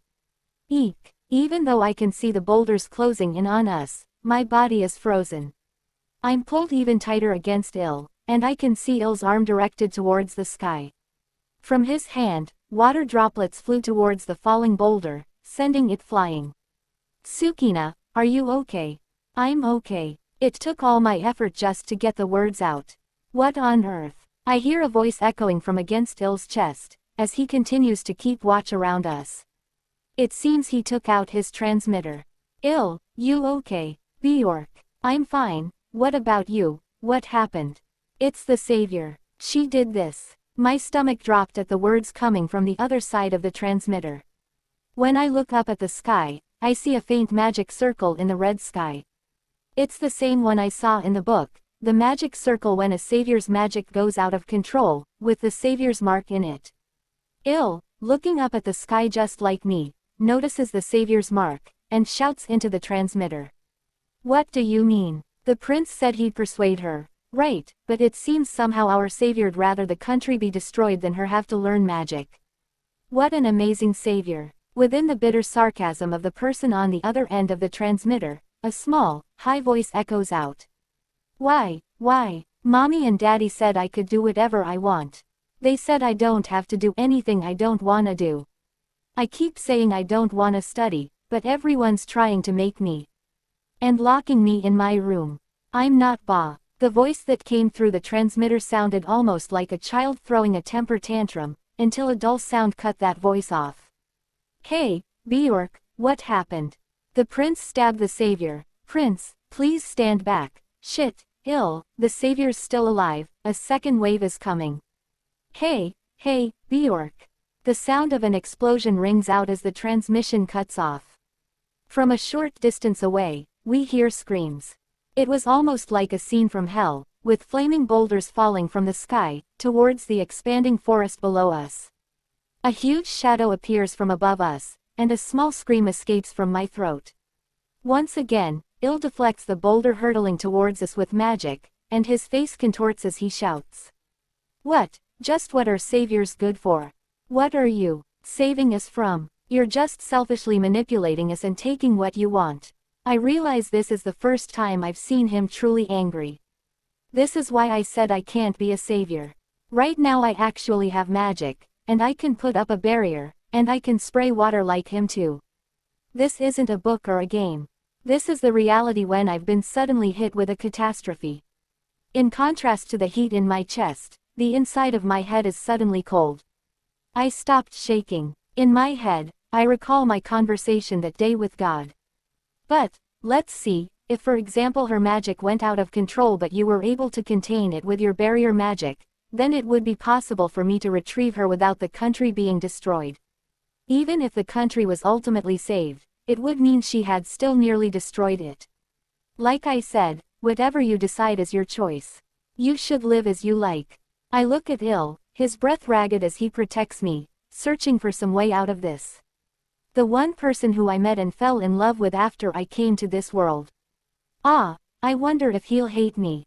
Hey, Il, what's wrong? Are you hurt? He looks at me, eyes filled with concern, and I smile at him. Even if I can't act for someone I don't know, I can for him. It's okay, he's protecting me right now. I won't die before I can activate my magic. No matter what, he's always providing me with safety. I like you. Huh. He looks at me in surprise, as if in disbelief of what he's seeing, and I smile at him again. Please don't hate me, please, my heart cries out. So, I know it'll probably be difficult, but I hope you don't hate me. Tears fall from my eyes. This is pathetic, I can't even control my emotions like a proper adult. I remove myself from his loosened grasp, and gently raise my hands towards the sky. If you would have let me, I would have hidden it and kept smiling with you. Magic gathers in my fingertips. I see my hair glowing and waving around in my peripheral. Surprised, Il's gaze moves from my face to over my head, where the sign of a savior, the savior's mark, must be visible in the air. That girl's magic circle, mine expands, spreading across the sky with incredible speed. The red light of her magic is flung away and dispelled by my silver great magic barrier. In addition, I saw light falling from the barrier, healing the destroyed forest, and likely healing the wounds of the people inside the barrier as well. Inside my head, God's voice rings out. I will retrieve her now. Thank you for protecting this world. I'm sorry, I didn't do it for you, I think to myself as I turn to face Il again. The magic stopped flowing from my fingers, and the savior's mark disappeared along with the glow. In the sky, the barrier remained, with the savior's mark inside it, proof that it was the work of a savior. I looked over at Il, still too surprised to move, and opened my mouth. I'm sorry for hiding it. The festival was really fun, thank you for taking me. Tsukina, that marking, the great magic. Are you a savior, too? I'm going back to the cafe. Her magic should be gone now, but be careful getting back, I say, not answering his question. I'm too afraid to wait for his reaction, so I quickly turn on my heel and grip the waiting teleportation magic intermediary. I'm weightless for a moment, and then the familiar cafe is around me. All of the energy leaves my body, and I slide to the ground right there. I wonder if I'm dizzy because of my emotions. No. God did say that using great magic once would leave me bedridden for several days due to magic deficiency. But one use of it should create a great magic barrier that will hold for decades, so this country should be secure for a while. Using my arms, I manage to drag myself to the sofa in the cafe and collapse into it. I let out a sigh when I feel the soft cushions against my back. Now he knows he probably won't come back anymore. Or if he does, it'll be on official business. It's hard to imagine the country would just leave the existence of a savior be. Even though, I can't do anything. Even today, the only reason I was able to act was because I was safe in his arms, because I didn't want the person I love to be sad. Yeah, love. The ceiling light in my vision blurs and I can't see anymore. The world goes black, and I'm led into a deep sleep. I wonder if anything will have changed when I wake up. That's what I had thought as I closed my eyes, but as it turns out, nothing has changed. Having just opened my eyes, my vision was still blurry, but there was one thing I noticed. Something smells nice. What is this? It was like flowers, a nice smell, and I closed my eyes once again before slowly opening them. I rub my eyes, still in a daze from just waking up, and sit up. Are you awake? I hear a familiar voice, and suddenly the sleepiness is gone. I jumped up to see his familiar face, smiling somewhat awkwardly yet warmly. Along with the huge bouquet of flowers in his arms. So that's where the red color and nice smell were from. Yeah, first, these are for you. Huh, my head is still reeling, but the flowers are pushed toward me, and laid on my lap. He looks straight at me, and his eyes are just like always, filled with kindness and determination. He's looking at me like he can see right into me, and my eyes can't leave him. You beat me to it, but that day I was planning to tell you too.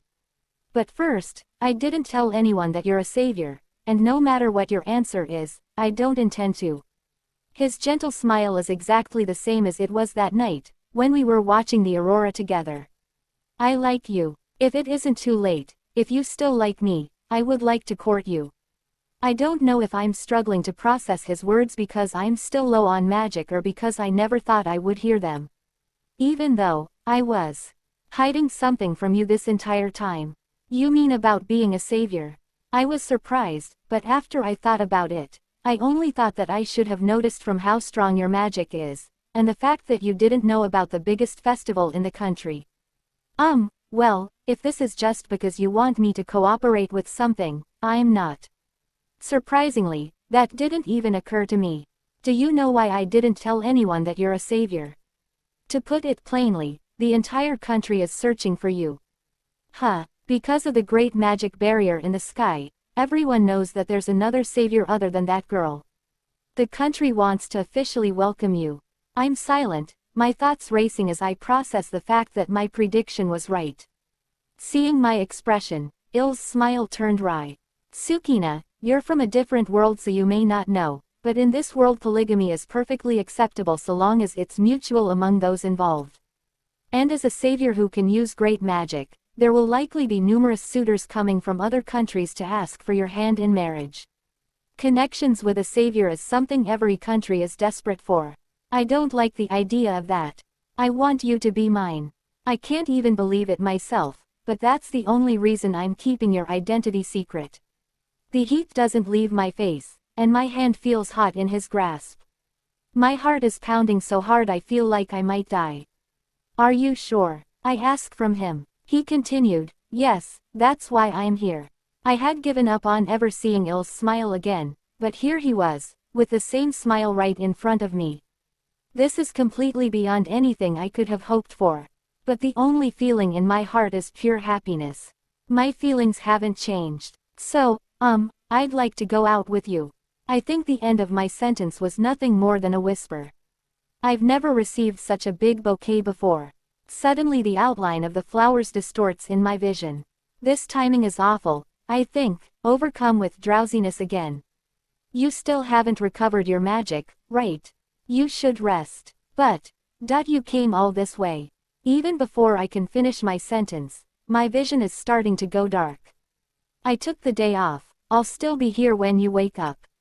This country's peace is safe for the next several decades, and it's all thanks to your great magic. You should take your time and recover. I see Il smile and say, when you wake up we'll talk, before I close my eyes. He rubs my head gently, and it's relaxing. I surrender my body to the sleepiness, realizing the days I thought would never come back have now returned, even more blissful than before. Thank you for bringing peace to this country, my savior. The corner of my mouth twitches with a smile as I use the last of my energy to say, stop with that. In the end, Il really didn't tell anyone about me. The prince who stabbed the savior requested a punishment, saying it was his fault the country was almost destroyed. But not a single person wished the death penalty on the prince, the person who tried to fix the problem with his own hands by stabbing the girl with a sword. So he was only confined to the castle for several years and made to redo his various studies. More than anything else, the entire country was worked up trying to find the other savior. Il saved my identity. He only introduced me to his childhood friend as his girlfriend. And one thing that had changed since that day was that Il and I officially became engaged. Il introduced me to his parents as well. He took me to a village snowier than here, but warmer, where he grew up. I was so worried about making a good impression, but Il's parents immediately welcomed me. Or rather, they kind of pulled me into their family immediately. The first few hours included them thanking me tearfully, explaining that they had given up on Il getting married. I ended up spending the entire time desperately trying to comfort them, while Il sat next to me with a lifeless look in his eyes. I never would have expected that in a world different from the one I was born in, I would end up with a new family. My other new home, and my new family. A new part of Il's life was moving to my cafe, and he started commuting from here to the castle for work. Like living together before we get married, I decided to take on the additional job of supplying the knights with barrier charms and drinks with restoration magic as well. Even if I can't publicize that I'm a savior, there are still things I can do for the people in this country. The items I supply seem to be highly valued by the knights, and along with the fact that I'm the captain's future wife, they're very kind to me. My life continues, filled with the happiness of being able to say welcome home to the beloved person I met in this world, the person I came to love, while hiding that I'm a savior. The barrier is still there, but that doesn't mean that all of the monsters have been eradicated, and there's also some demon king out there. Even so, while I know it's selfish, I have no intention of changing the life I have right now, which is overflowing with happiness. So to the saviors in other countries, and the new saviors that will probably be summoned from here on, I leave protecting this world's peace to you. Because right now, I have my hands full protecting the happiness I have here. I'm home, Sukina. Welcome home, ill. I savor the happiness I feel looking at his gentle smile. From now on, until I die, I will live in this world. But, I'm sorry, I've decided I will leave the role of being a savior to the young people. Delicious food, a mountain of books, and a comfortable chair surrounded by antique decorations. My book cafe, filled with the dreams that began in this world, and the person I love with all my heart. In this world, in my ideal cafe, I will continue to live with the person I love, for now and forever. Story ends, my dear friends. Thanks for watching. Please comment and like our video. This will help us.